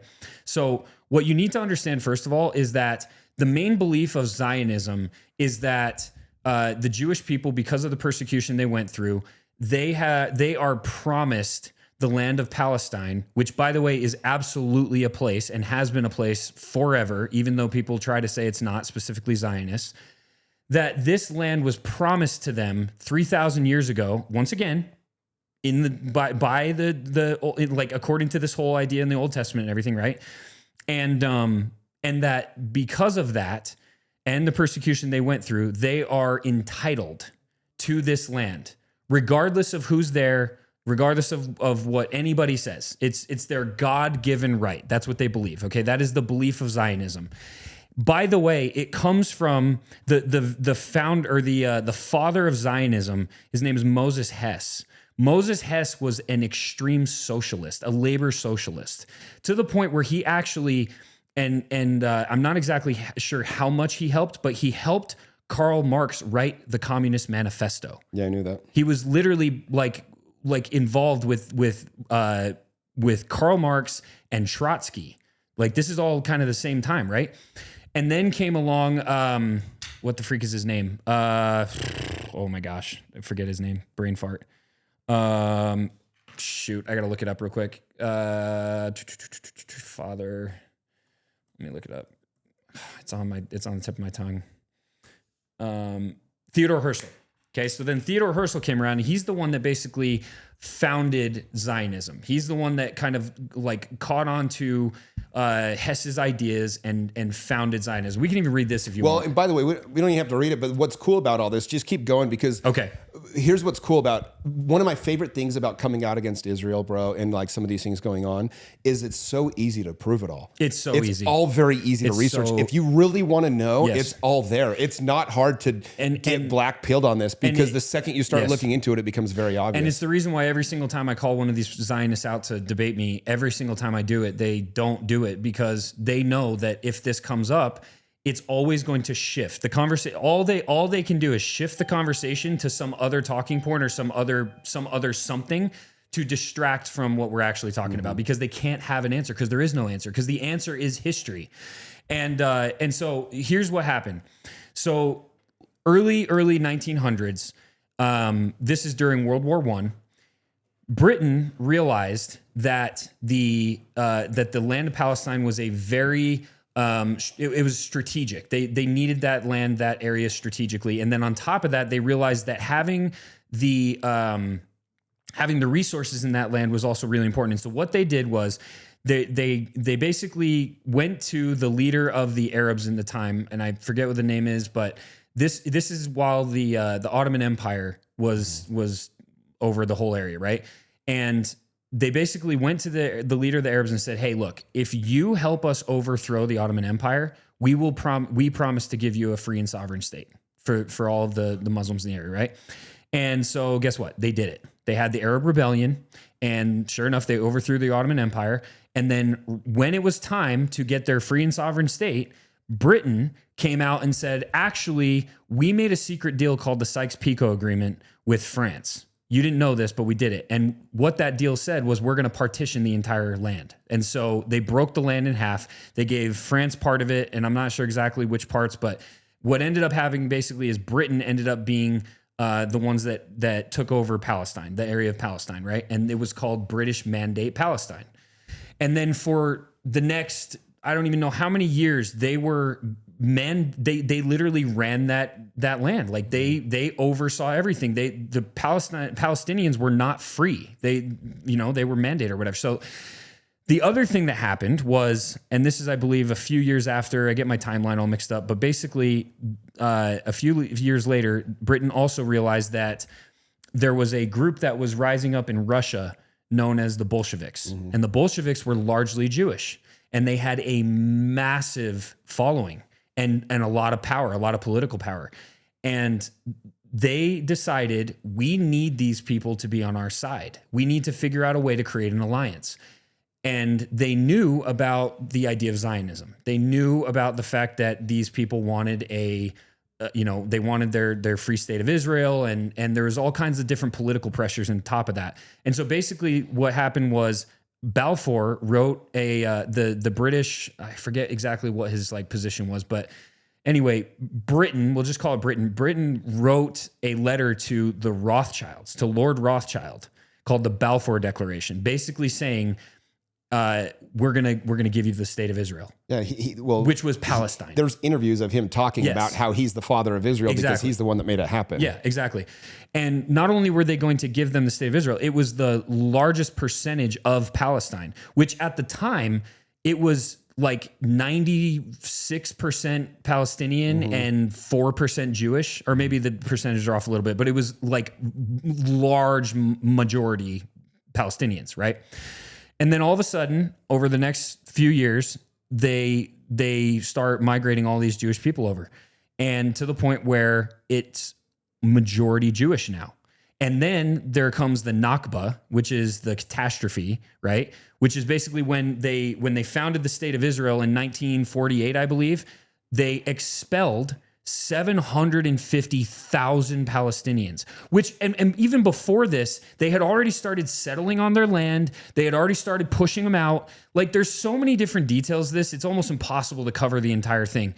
But at the end of the day, ultimately what happened, to break it down to bare bones, Britain decided that they needed the area. They decided they needed the resources. They needed the strategic land. They needed the alliances. And so they decided, we're going to take over this land with the help of these people, and then we're going to backstab them, and then we're going to give their land to someone else, and we're going to and we're going to mandate them.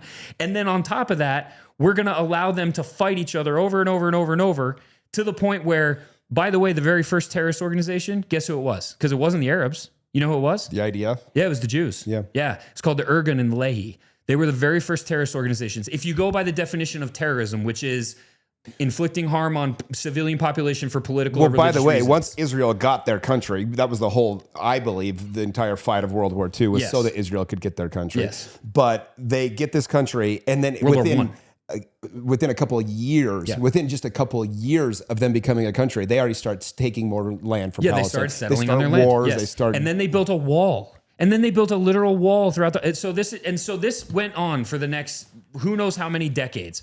But the thing that everybody needs to understand is, at the end of the day, I'll give you the best comparison, or the best like metaphor, I guess. This would be like the natives rising up from the reservations and saying, we were promised Texas 3,000 years ago. Every single Texan that is currently there, you're going to move to half of the state, and we're going to take the other half. Oh, and by the way, this is supported by the two of the biggest nations in the world, and anything you say, it doesn't matter. We're just going to do it without your say-so. And then they do it. And then they slowly kick the rest of the Texans out of their land, out of the half of the state over time. And then they not only do that, but they have the support of the major nations of the world allowing them to do it. And to the point where when they refuse to do it, now they're bombing them and killing them. And then they're saying, you can't retaliate. Mm-hmm. And if you retaliate, then you're the terrorist. That you're the ones, exactly. The instigators. And so this whole thing comes down to, every time you've heard that Israel is defending itself, you need to understand that what is the definition of self-defense? The definition of self-defense is, if I try to stab you, or if I stab you and then you come back at me, you're defending yourself, correct? Okay. But if I stab you, you come back at me, and then I stab you again, am I defending myself really? No, no, because I started it. Yeah. Okay. And it's really, really that simple. Yeah. That is what it all boils down to, is who started the conflict. And the answer is 100% Israel. Well, here's where it gets scary, dude. Like, you start seeing, we start talking about the reserve banks and all that kind of stuff. You see the countries that weren't on board with it. You see the greater Israel. And by the way, if you guys have never studied this, you go study it. Yeah, we don't like have time I'm trying to water it down. Yeah, I mean, there's some really good podcasts. Because we could go on for an hour Martyr about Made this. is a really good podcast if you want to go Martyr's deep on Made all. Is great. Yep. Yeah, he goes, hours and hours on this Even stuff. better, just go watch the documentary, The Occupation of the American Mind. It will break everything down in an hour and a half. Yeah. All of it. The whole history of it, like everything. So here's where it becomes a problem, dude. Like, let's look at 9/11 and the war that came after that with Iraq. We'll say that Israel wasn't behind 9/11. I believe it's pretty obvious they were. I think it's pretty easy to prove between the dancing Israelis, all the things that we won't go into it. It's too much, but.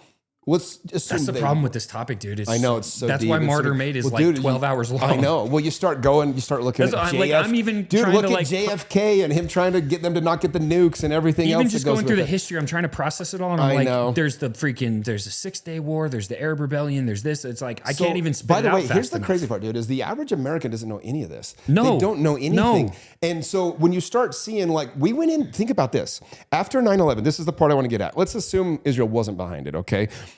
After that happens, how did the U.S. react to 9/11, which was, according to them, Osama bin Laden and, call it Weapons of Pakistan or mass Afghanistan or whatever. Yep. We go into Iraq, had nothing to do with it. It was literally and it's because Netanyahu said they that had we weapons needed of mass to. destruction. Well, it's because the people that were in Because charge there in would the be U.S. peace. were running Israel's agenda. But all they wanted, and you guys have to understand this, the U.S. was never supposed to win the Iraq war. They were never supposed to win in Afghanistan. The entire objective, because Israel, all they wanted to do was destabilize the entire region. Right. Syria. Because it's all part of the Sudan, Greater Israel all these Project. places. Yes. Which, by the way, the Greater Israel Project, up until about 6 months ago, was a conspiracy theory. Correct. Anytime And you then they said that leaked there was the the greater, videos of it. anytime you said there was a Greater Israel Project, it was all linked to conspiracy But theories I want about people to everything understand else. this. Now Like it's these not. wars that we got in, I'm going to make a point here, and it's pretty controversial, but I don't even know if it is. And so let me say this.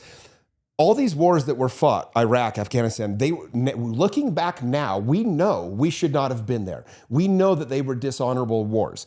The vets that went and fought those wars, 22 veterans a day are killing themselves because deep down, they know they fought dishonorable wars. We still treat them as heroes. I think, hold on, let me get this point. Okay. We still treat them as heroes, and they are, because they did not know they were fighting a dishonorable war. But Ian, here's my hot take. If we go to war with Iran now, every single man, woman that is in the military, they will know before they go to Iran, if we get boots on the ground, American troops, they will know before they go that they are fighting a dishonorable war. We absolutely cannot fight another war for Israel. And any vet, this is what I think will happen. Anybody that goes and military people that go and fight that war, they will not come back heroes. The younger generation will not forgive them. They will treat them as war criminals, and honestly, they should, because we are done fighting wars and killing people. I had Rob O'Neill on my podcast. He said this. He's like, I was only over there because I was fighting a bullshit war because George Bush was mad at Saddam Hussein. So if these young kids that are in the military, these people that are in the military right now, if they go fight these dishonorable wars now, knowing they're dishonorable, they will come back and they will be treated like war criminals, not like heroes like the veterans today. You watch, dude. It's going to happen. Well, so let me ask you something. I mean, in essence, it sounds like, I mean, because correct me if I'm wrong. I'm not, I'm not super well versed in, but that's kind of the sentiment that it was when the soldiers got back from Vietnam. Correct. I can see now why they were treated that way. Because it was all peace, not war, right? Correct, because so many people knew we shouldn't be in Vietnam. It'll be much worse with Iran. Yeah, and it so will be when much worse. So yes, correct me if I'm wrong. When though. veterans came back from Vietnam, it was kind of looked at the same way. I get why they were treated like shit. It wasn't their fault, because here's the difference. Though, they thought they were doing the right thing. Yes, it's a very different thing. They were doing it for the right reasons. Yes, when they went to war, they thought it was an honorable reason. We know today, if you're in the military, get your ass out. If you're thinking about going to the military, you cannot go if we go to war with Iran, because you will not be treated with respect or honor, because it is a dishonorable war. You will go fight. So I want to, because I see what you're saying. I want to challenge the word dishonorable, because especially in the veteran community, I mean, just in the last few years, I've gotten very, very involved. And like, I know a lot of people who are veterans, and the word dishonor is probably one of the most, I don't know. It's one of the hardest. Well, let me ask you a question real quick. If U.S. soldiers were right now bombing Gaza or over there fighting boots on the ground, would it be dishonorable? I think people would perceive it as that, but I guess my question is... You wouldn't see that as dishonorable? I would. I don't know if dishonorable would be the word that I put on it, because you can quit the military. Nobody would blame you for that. Yeah, but the thing is, I don't know the reasons why that soldier is specifically over there. For example, the only reason they still fight is for each other, but they will now know before they go that they shouldn't go fight. Well, so I guess that's what I'm challenging is, like, let's say that there's soldiers that are going, and they full on understand that, but they're not going for that reason. They're going because they're brothers. I wouldn't call that dishonorable. What would you call fighting a war we shouldn't? They know they're killing innocent people over there. Then at that point, they're killing people that we shouldn't be killing. Well, and that's it. I mean, you're fighting a war for the enemy. You are literally fighting for the enemy side, which is Israel at that point. And and again, that's hard, because I mean, this is honestly one of the reasons why I love Martyr Made podcast, because he does such a good job of humanizing both sides and kind of bringing perspective to both sides. Because the way I would look at that is, like, you and I believe that there is absolutely an enemy. I think I definitely agree that Israel is our enemy right now. I definitely think that they're showing. And when I say Israel, I mean the government. Leaders of the country. I mean the government. 100%. The Israeli government. I mean the Israeli government. We both know this. Yeah. That's what I mean. And so I think we both agree on that. But it's like you said, dude, your buddy didn't even know the truth until you told him. So I think that there's an element of ignorance where a lot of these soldiers just don't really realize what's going on. And I think that to assume that all of them would know at that point is kind of hard because that's fair. I mean, if the war breaks out in the next 2 months, they probably don't know. With how fast information spreads. But Ian, regardless of what I think, they will be treated in the way that I said. You're that's not, what I'm saying. You're that's not wrong. what I'm saying. You're not wrong, and that's what I was trying to get at. No more getting up and cheering for you at football games. No more cheering when your kid surprises you, coming back from war. No more getting on the plane first and people are not having problems with it. Well, and that's what I was getting at, I think, is I was just trying to challenge the fact that, like, is it actually dishonorable? If they're going for the right intentions, if they believe that they're going for their brothers, if they believe that they're patriots, then it's like any other war. It's like any other soldier for me. I believe that that's still honorable because they don't know why. I'm trying to make my voice heard now so they know that you are not going to get the reception you think. This will not be the reward. I mean, you're going to get the free Palestine crowd. If you live the war itself, you will come back and wish you weren't there.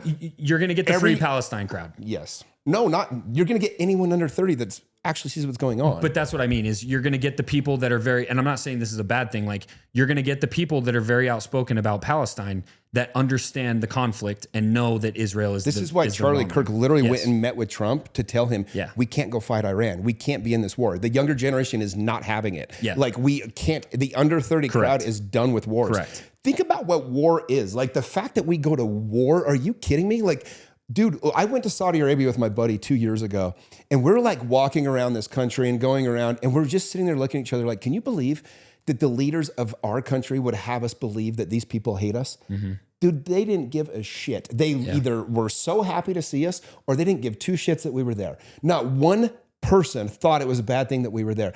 The people of Iran, the people of Saudi Arabia, the people of Gaza, they don't want to be at war.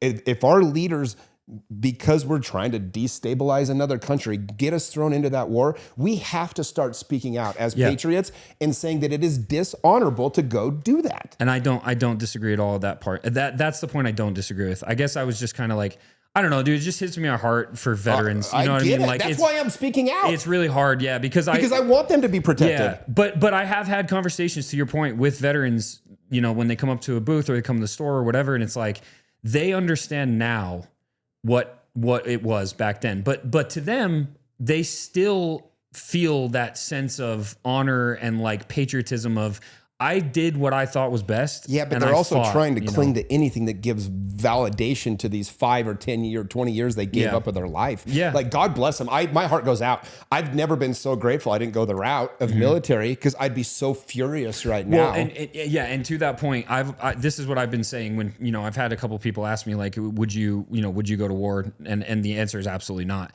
Like, if there was some kind of, I never thought I would say this, but if there was some kind of like draft or something and we were getting drafted up, I 100 believe that I would disappear because I know why the wars are being fought. Same. I would protect American soil. I was just going to say, but if they came to my shores, 100%. I'm first in line. Yes, same. Because I'm actually fighting for my people. Because you're actually America first. We don't want to die for Israel. Right. Period. It's that simple. I'm not going to go and put my life on the line and leave my family so that bankers can get rich and politicians can make more corrupt decisions and create more evil in the world just because of their own power and control. Yeah. And that's ultimately what's happening.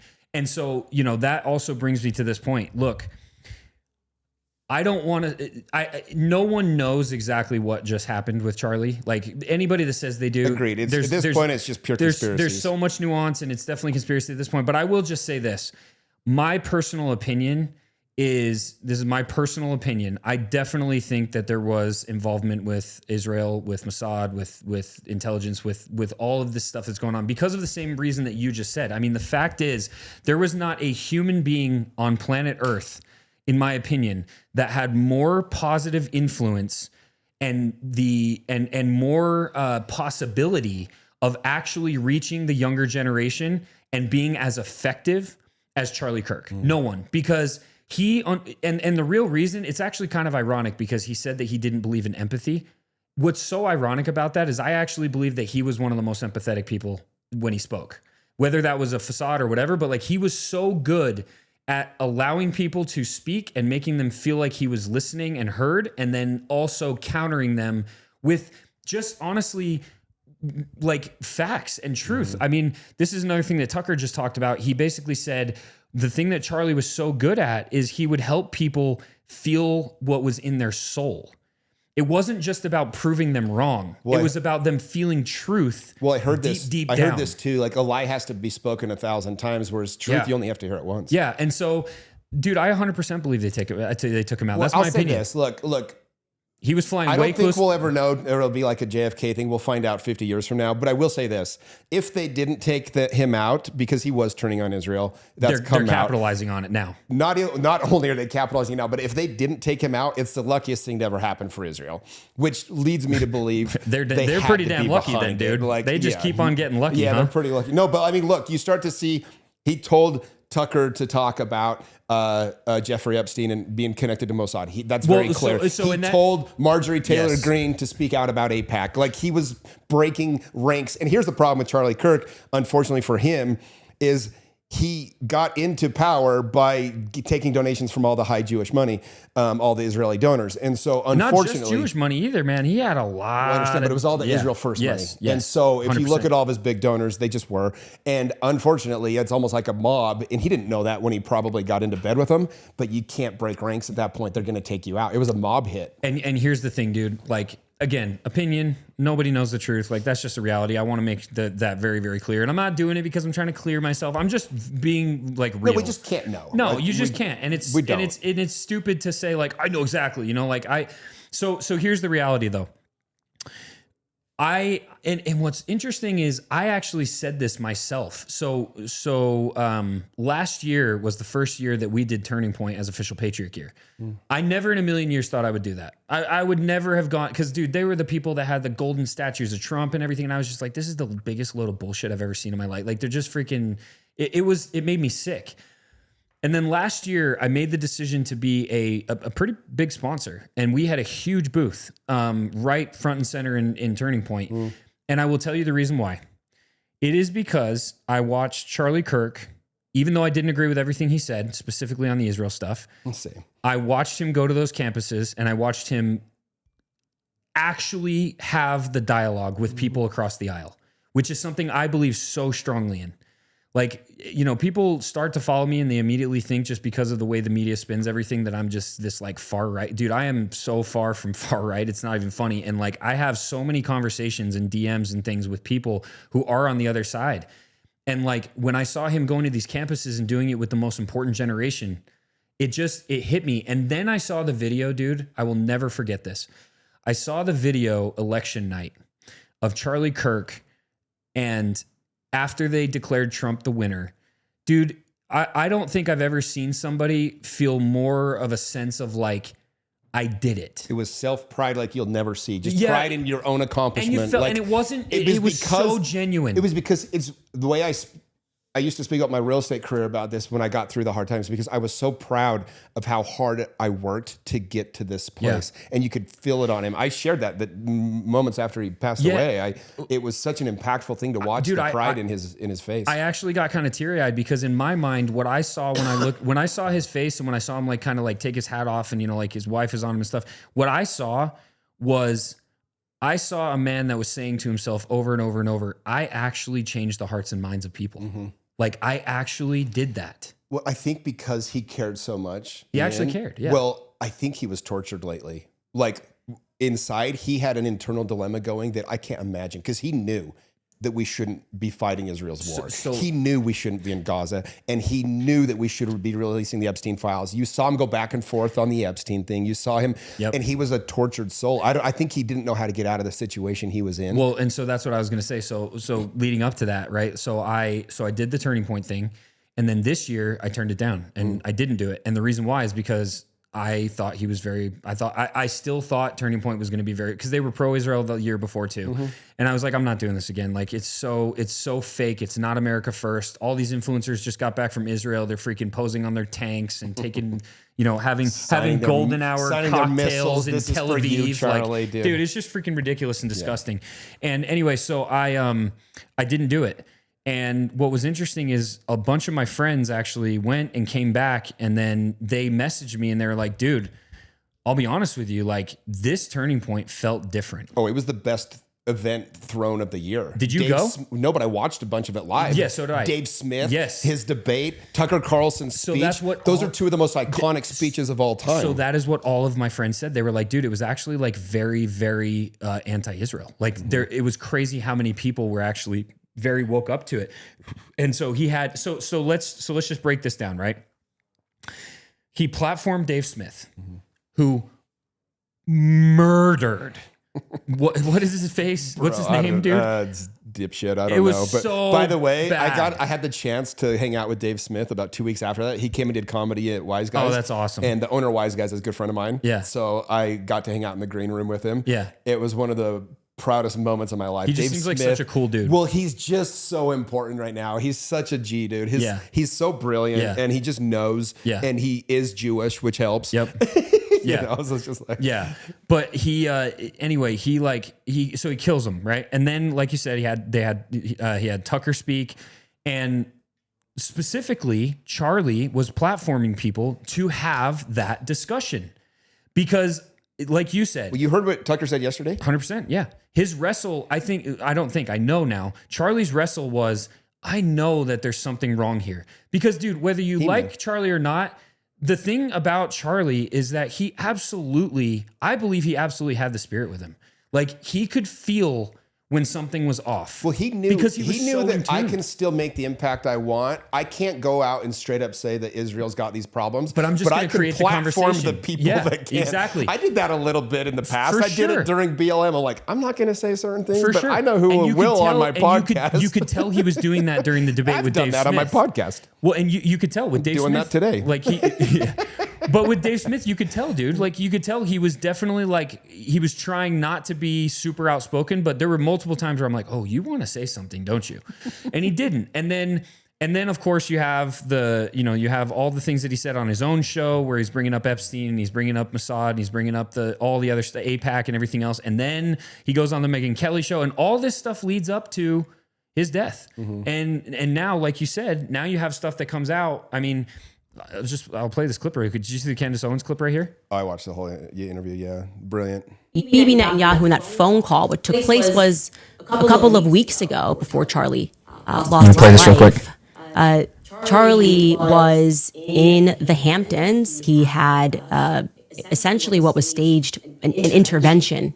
This is after Turning Point. This is after all of that.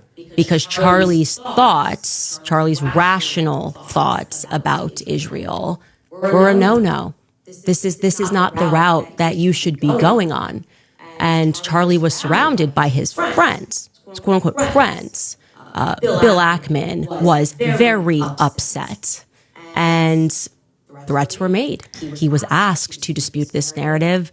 Max Blumenthal went out to him today, and Bill Ackman came back and said, I have receipts I can show you. And he did not provide the receipts. It was at this time that Bibi Netanyahu was called and Charlie was invited to Israel. This was an under duress situation, I would say. And I know that Charlie was offered a ton of money in this moment. Turning Point, I guess, if it needed to go to a higher level, would have gone to an even higher level than it already was at.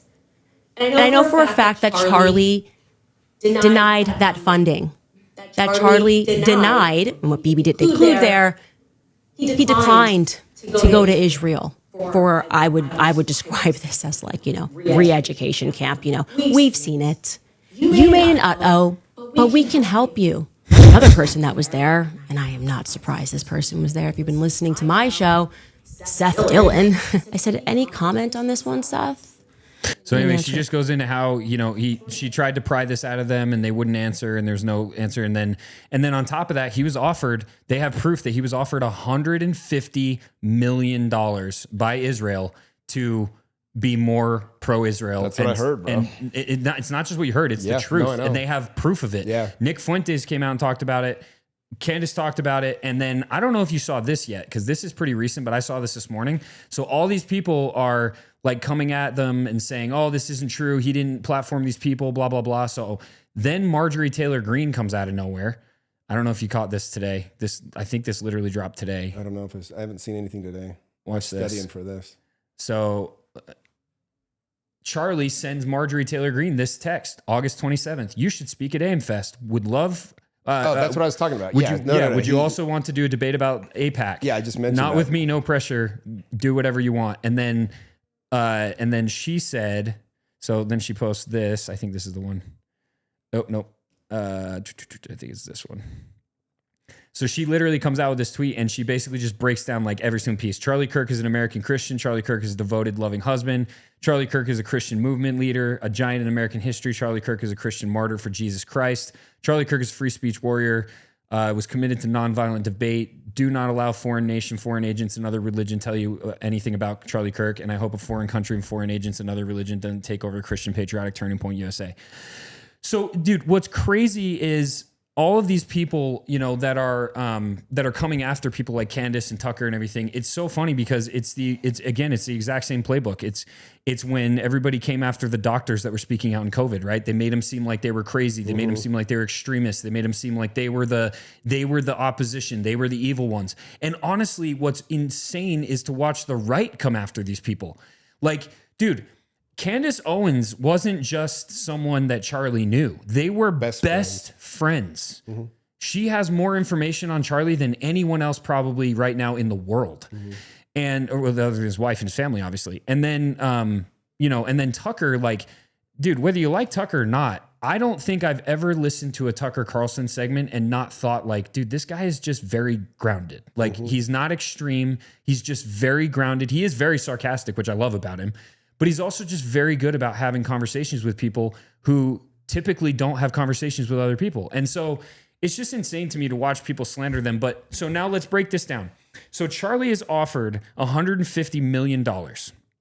He turns it down. Okay. First of all, integrity. Crazy, crazy amount of integrity. He also knew why that was being offered. Okay. So then after he turns the money down, because this was after, it wasn't before, after, that's when he was invited to Israel, which, by the way, I have a lot of people that I know personally that were invited to Israel right around the same time who also declined that offer. So I know this isn't a lie. It was all part of that re-education tour. And it was a different one from the other influencers as well. So this is a whole other thing, right? On top of that, Charlie turns down that invitation, right? And then sure enough, what happens? He's freaking murdered. And by the way, who was the first person to tweet about it? Netanyahu.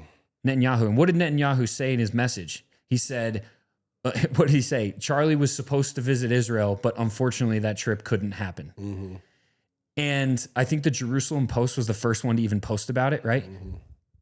I actually did a video about this yesterday, I think, and it hasn't come out yet, but I basically just like, I kind of like, like, how do people not see this?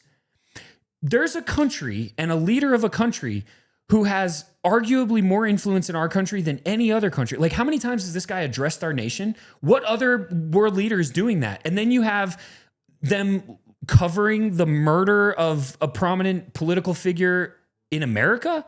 Like, and claiming that it's because he was an Israel supporter, because, well, that's, by the way, what he did. He basically said he was an Israel martyr. Yeah, he tried to put it on the Muslims, but that very quickly got squashed. Yeah, that got slammed quick, and he's like, oh, we gotta pivot on this one. Yeah. It's just like, how do people not see that? How do you not see that there is an obvious, crazy amount of influence, and that this guy, for some reason, has a huge mouthpiece in America specifically, to the point where he's able to address our nation 5-6 times in the last few months.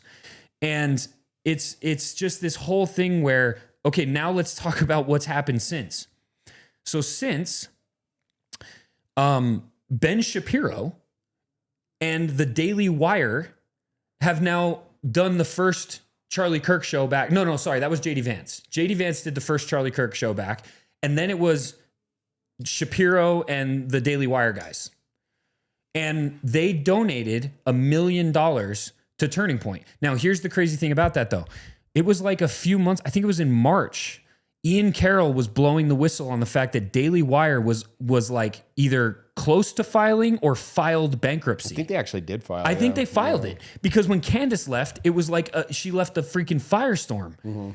And so the Daily Wire... The problem is they lost 50% of their audience because they can't speak out against Israel, and anybody that is not playing that game is like, well, I no longer can trust. I mean, Ben Shapiro, I used to really like him 10 years ago.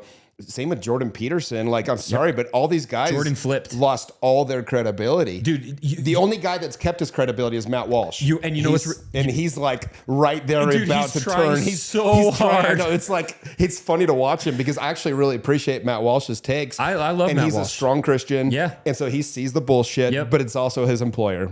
Yep. And I think there was I saw a tweet specifically. He's the next one to leave though. 100%. There was a tweet specifically a while ago where people were basically like accusing him of being super pro-Israel and Zionist and everything. And he straight up said, like, I talk about Israel all the time. I talk against, but you can tell he's definitely towing that line. But anyway, my point is, okay, so you have this organization that is literally like the ship is sinking and they filed bankruptcy and their popularity was not like, it was not what it used to be. I even saw it at Turning Point, dude. There was like far less people surrounded their studio and all this stuff, which is actually funny too, because they slid into my DMs during Turning Point and invited me and a couple other people to this like VIP rooftop party. And I tried to get a few tickets so that I could bring like Ian and a couple other people so we could kind of like scout it out or whatever.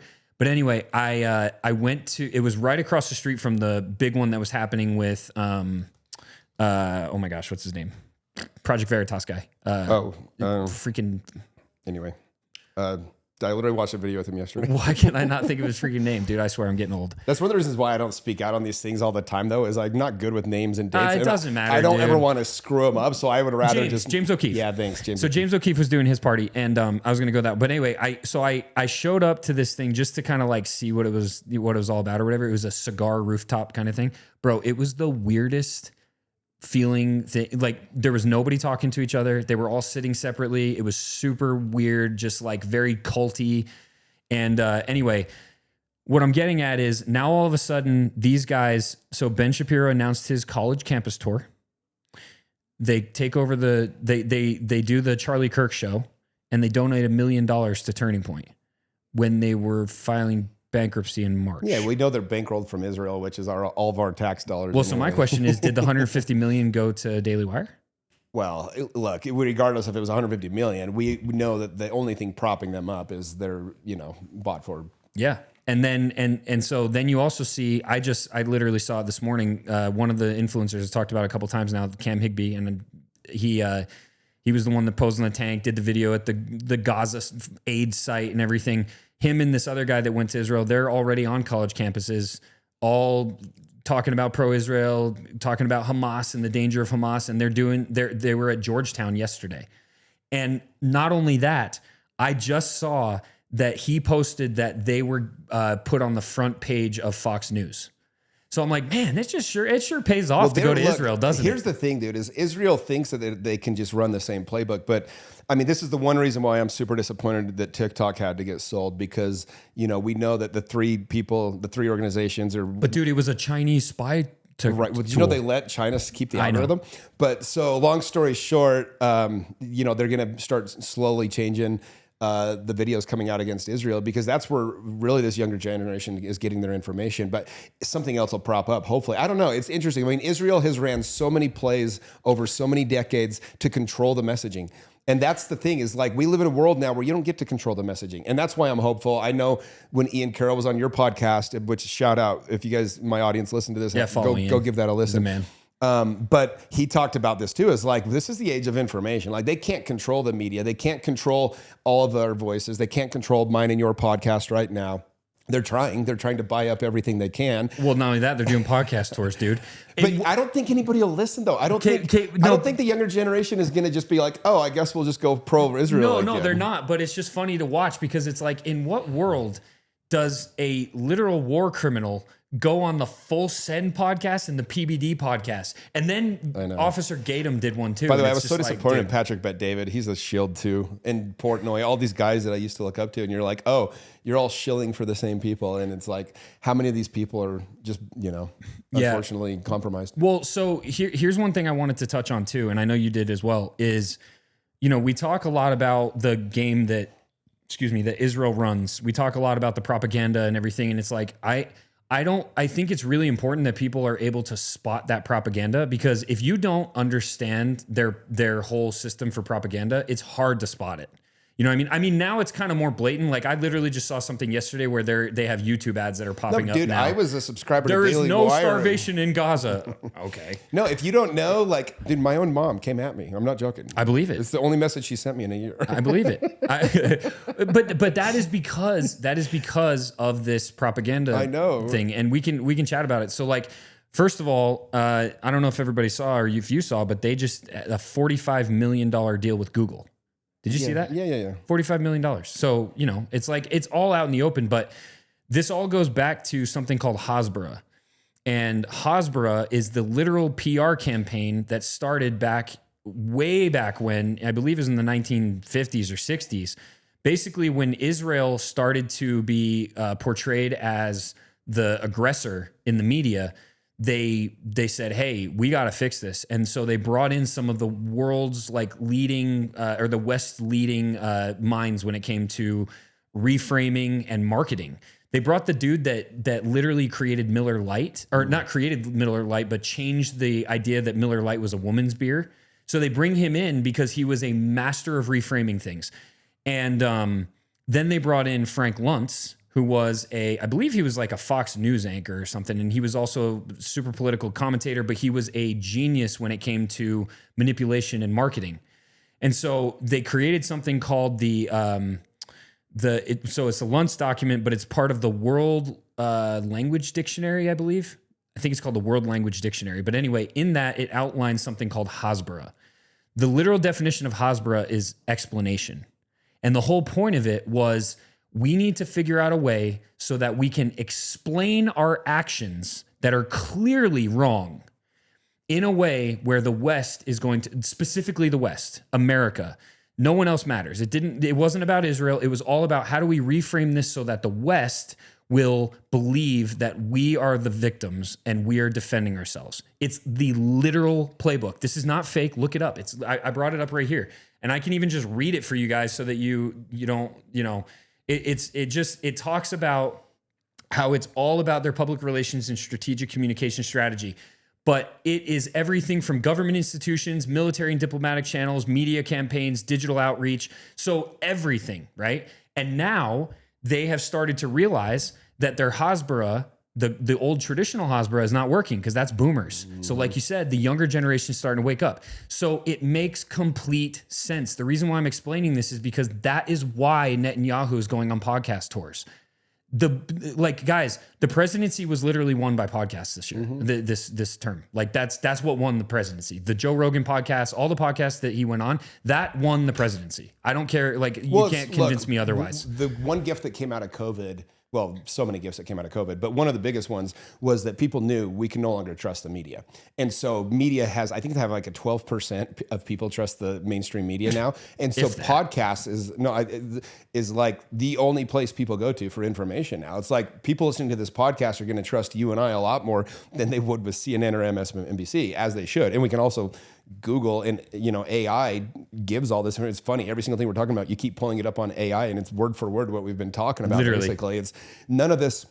It's my favorite thing about speaking out about this. It's so easy to defend. All you have to do is Google it, not Google it, put it into AI, and you get the information. So that's what I'm going to do right now. I'm just, because I know the steps myself, but tell me the steps of the PR strategy known as Hasbara to reframe and explain Israel's actions. So this is what ChatGPT This is what ChatGPT is going to say. So it's going to spit it out to me, and we're going to read it directly from this, okay?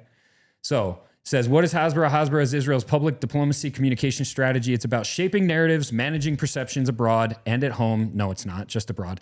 Defending actions, responding criticism, and trying to build legitimacy. It uses both reactive responding to events and proactive approaches, putting messages out ahead of criticism. Okay, so I want you to just listen to that part right there. Putting messages out ahead of criticism. So they are, in essence, they know the criticism is going to come. How do you know that you're going to be criticized for something? You're doing something wrong. You're doing something that's going to be criticized. Right. Like, it's really that simple, okay? Right. So here we go, okay? So the steps and the tactics of Hasbara.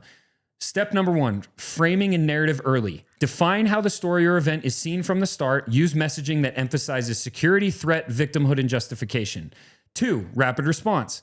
When criticism surfaces in media, online, and governments, respond quickly with official statements, talking points, sometimes counterclaims. Use spokespeople, social media, infographics, etc. Use a digital and social tools. Create content, videos, images, social posts. Use influencers, advertise content, paid placements, push messages on platforms. Sometimes use translated content in many languages. Highlighting legitimacy and justification. Emphasize Israel's reasons, security, counterterrorism, self-defense. Portray actions as necessary. Paint, okay, why do you use the word paint, guys? Paint opponents, Hamas, as threats or accuse them. Wait, when you accuse somebody of something, right? Accuse them of using human shields, etc. Stress legal and moral justification. Showing normal life or soft power. Promote culture, technology, humanitarian or social welfare stories, daily life, innovations, medical and tech achievements, interactions of the world, writings, visits, etc. Delegitimizing critics. Label critics as biased, anti-Semitic, or extremists. Challenging credibility of sources using legal or moral arguments to discredit opposing narratives. 7, controlling information access and flow. Select what information is released or withheld.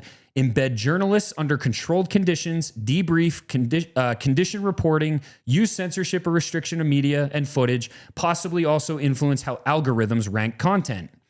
Coordinated messaging and talking points. Access ministries, spokespersons, civil societies, influencers using consistent language, graphics, hashtags, narratives. Prepared materials, handbooks for advocates.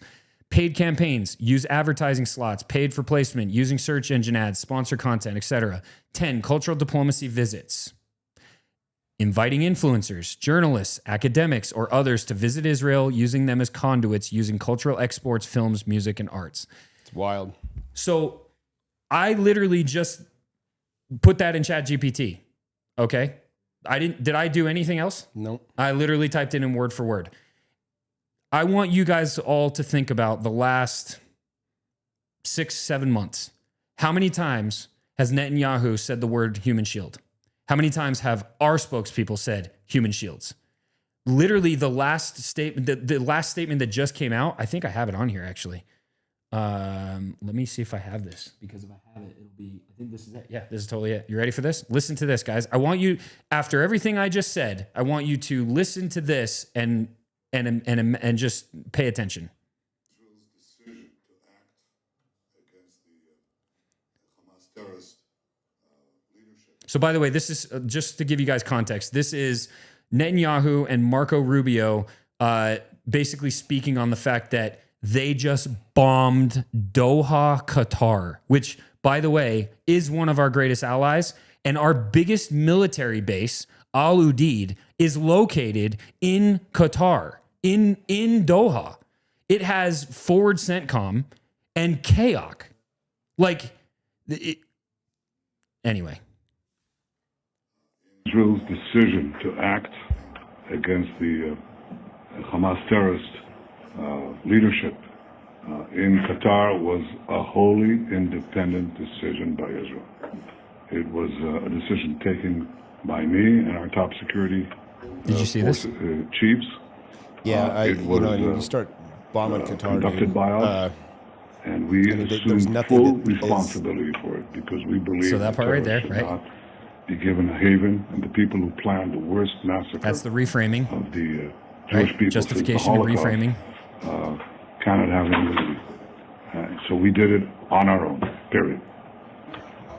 And all I would add is that we are focused on what happens now. Yeah, well, of course you are. You can't focus on what happened. They already bombed. Play possibly in reaching an outcome here that leads not just to the end of this hostilities, not just to the release of all of the hostages, both living and deceased, not just the disarmament and elimination of Hamas, but also a better future for the people of Gaza, sympathy. which isn't possible as long as Hamas exists, which isn't possible as long as 48 hostages are being held.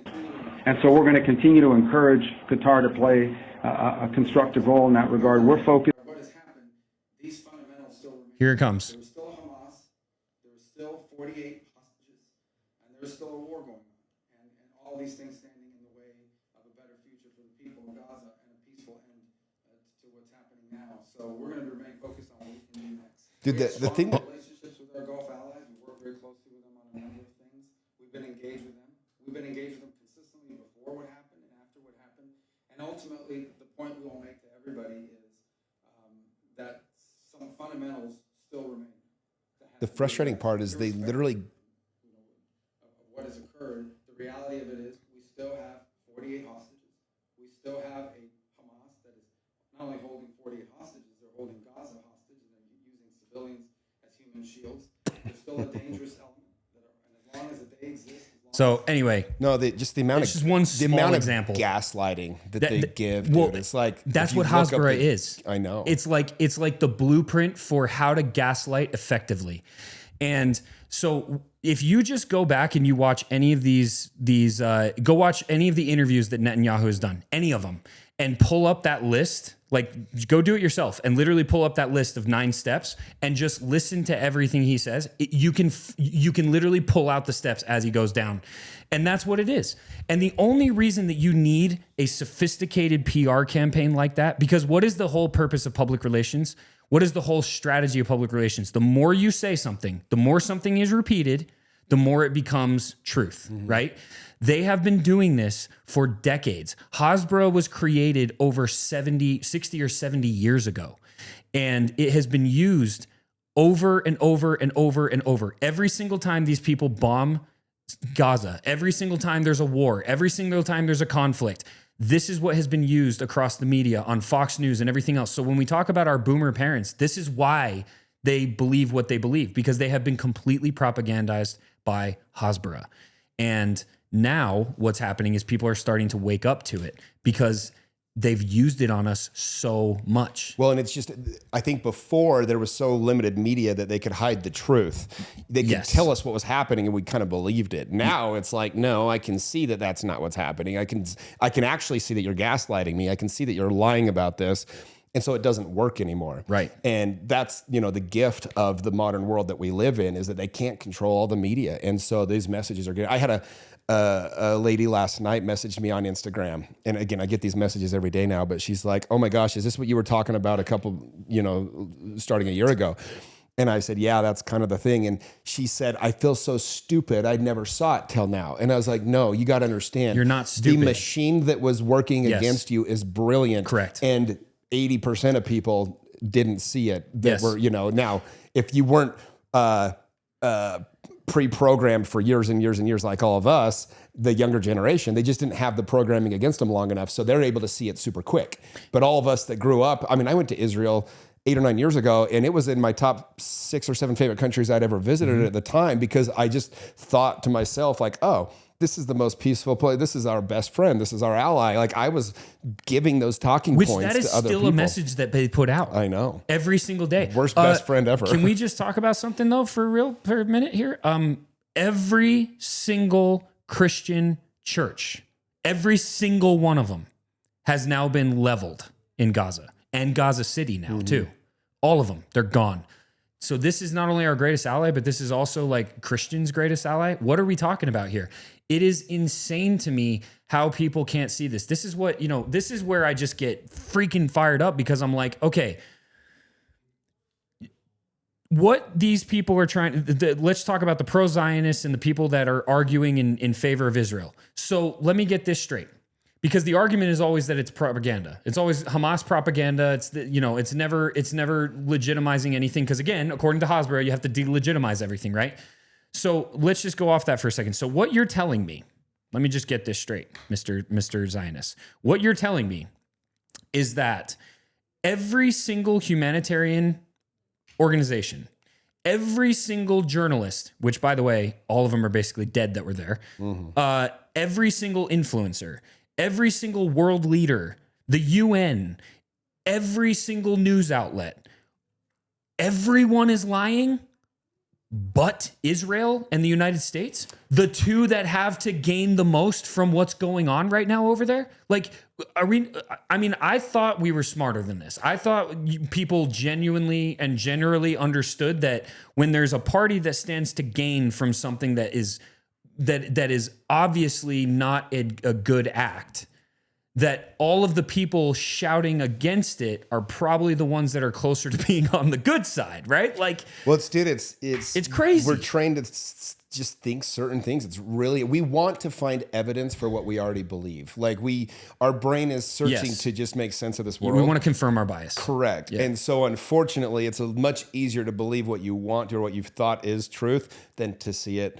That's why I'm so grateful for you, man. I'm grateful to be able to like do a podcast like this. I think this opens up people's eyes.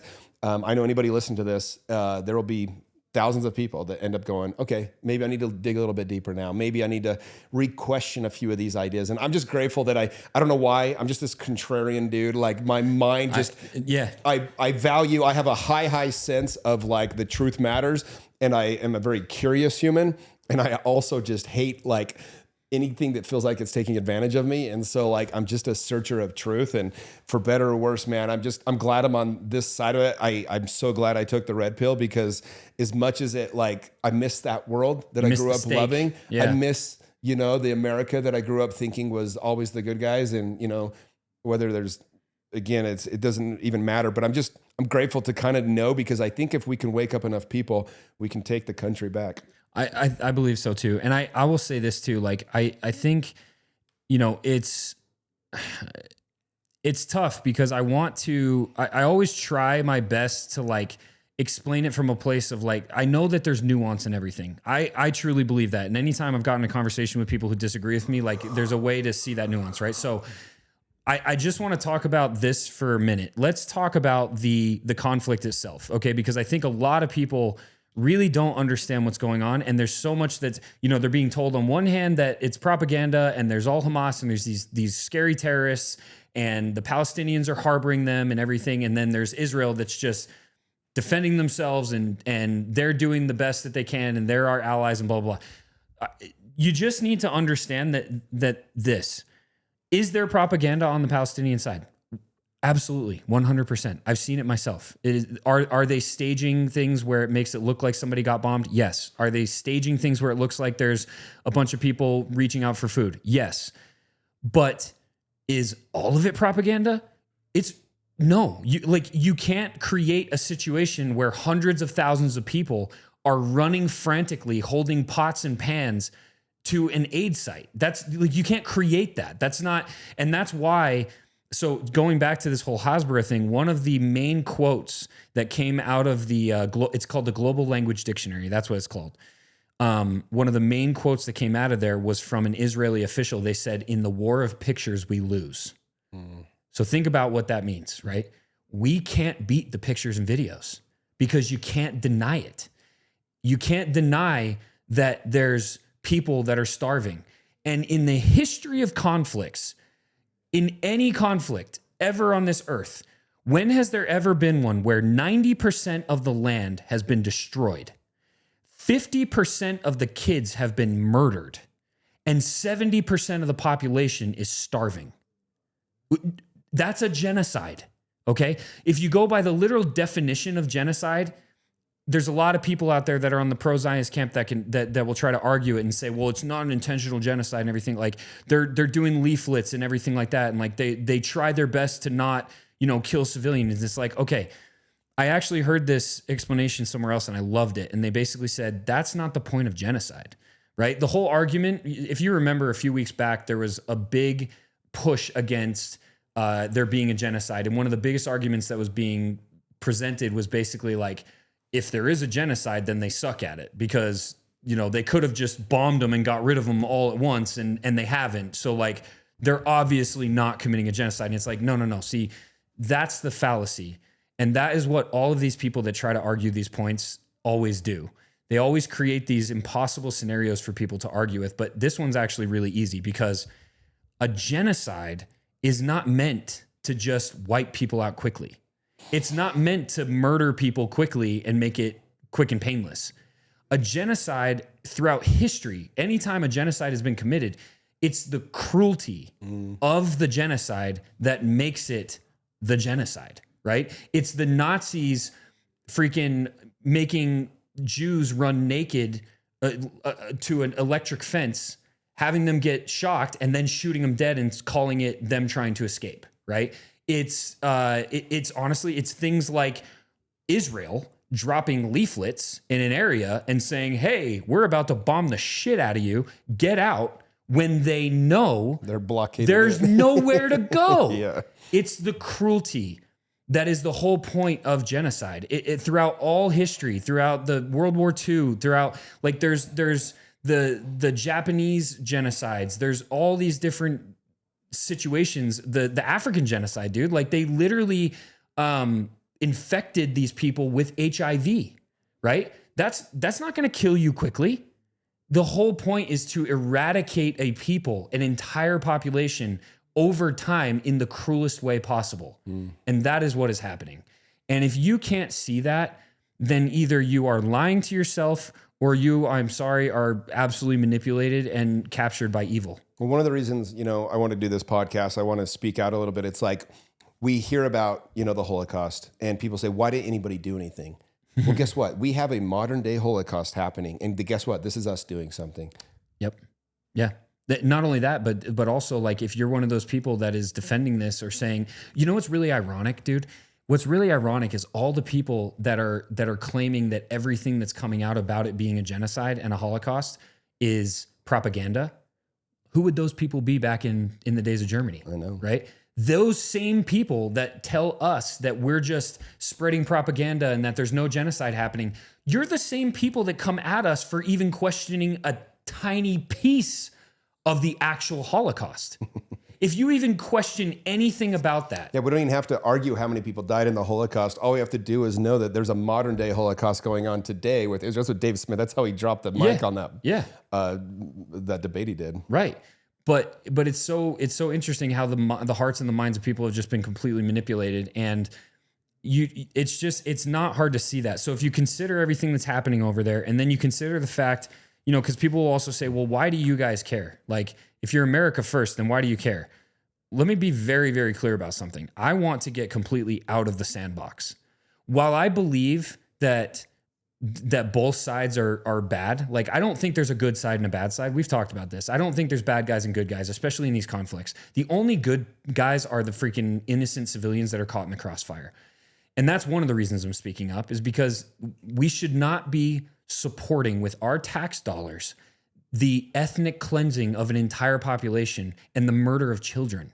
It's insane. And it's insane that anybody would even argue that. No, we speak up because we stand for something. It's the right thing to do. America should stand for something. We should be the good guys. There should be good guys, and that should be America. And that is why we push against it so hard. And I think that's why you're starting to see this sentiment in the country that is rapidly turning against the administration, because the reality, guys, is so much of what's going on right now is geared towards Israel. And then we talk about the ability that they have to usher in this mass surveillance state. Mm-hmm. You talked about Palantir. I don't know if you want to dive into that, but like, we probably got to wrap in a second, but yeah, we can do another one. That deserves its own podcast. We could literally talk forever, dude. But that is the fear of what they're ushering in, and Trump, day one in office, starts ushering that shit in, dude.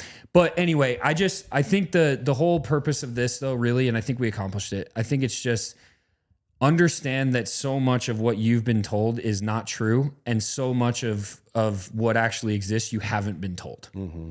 Like, that's the reality. And hopefully this at least opens your mind a little bit. We did a brief dive into everything, but literally go watch The Occupation of the American Mind. Go watch the BB Files. The Occupation is found on Rumble, and the BB Files is found on archive.org. So that's where you can find those. By the way, just the fact that it's so damn hard to find these just tells you who's... Yeah, I mean, it's crazy. But those will open your eyes in a big way, and hopefully we've been able to open your eyes too. And like, guys, if you don't think you can make a difference, just understand you can. And I encourage every single one of you who's thinking, that you want to speak up. There's a reason why you feel that. It's the same reason why Charlie started to feel like something was off with everything that was going on and the funding and TP and all this other stuff and everything we've talked about. So like, go with that feeling and understand that if you don't, who's going to, right? And I would just say, what's the last words, Jimmy? No, man, it was brilliant.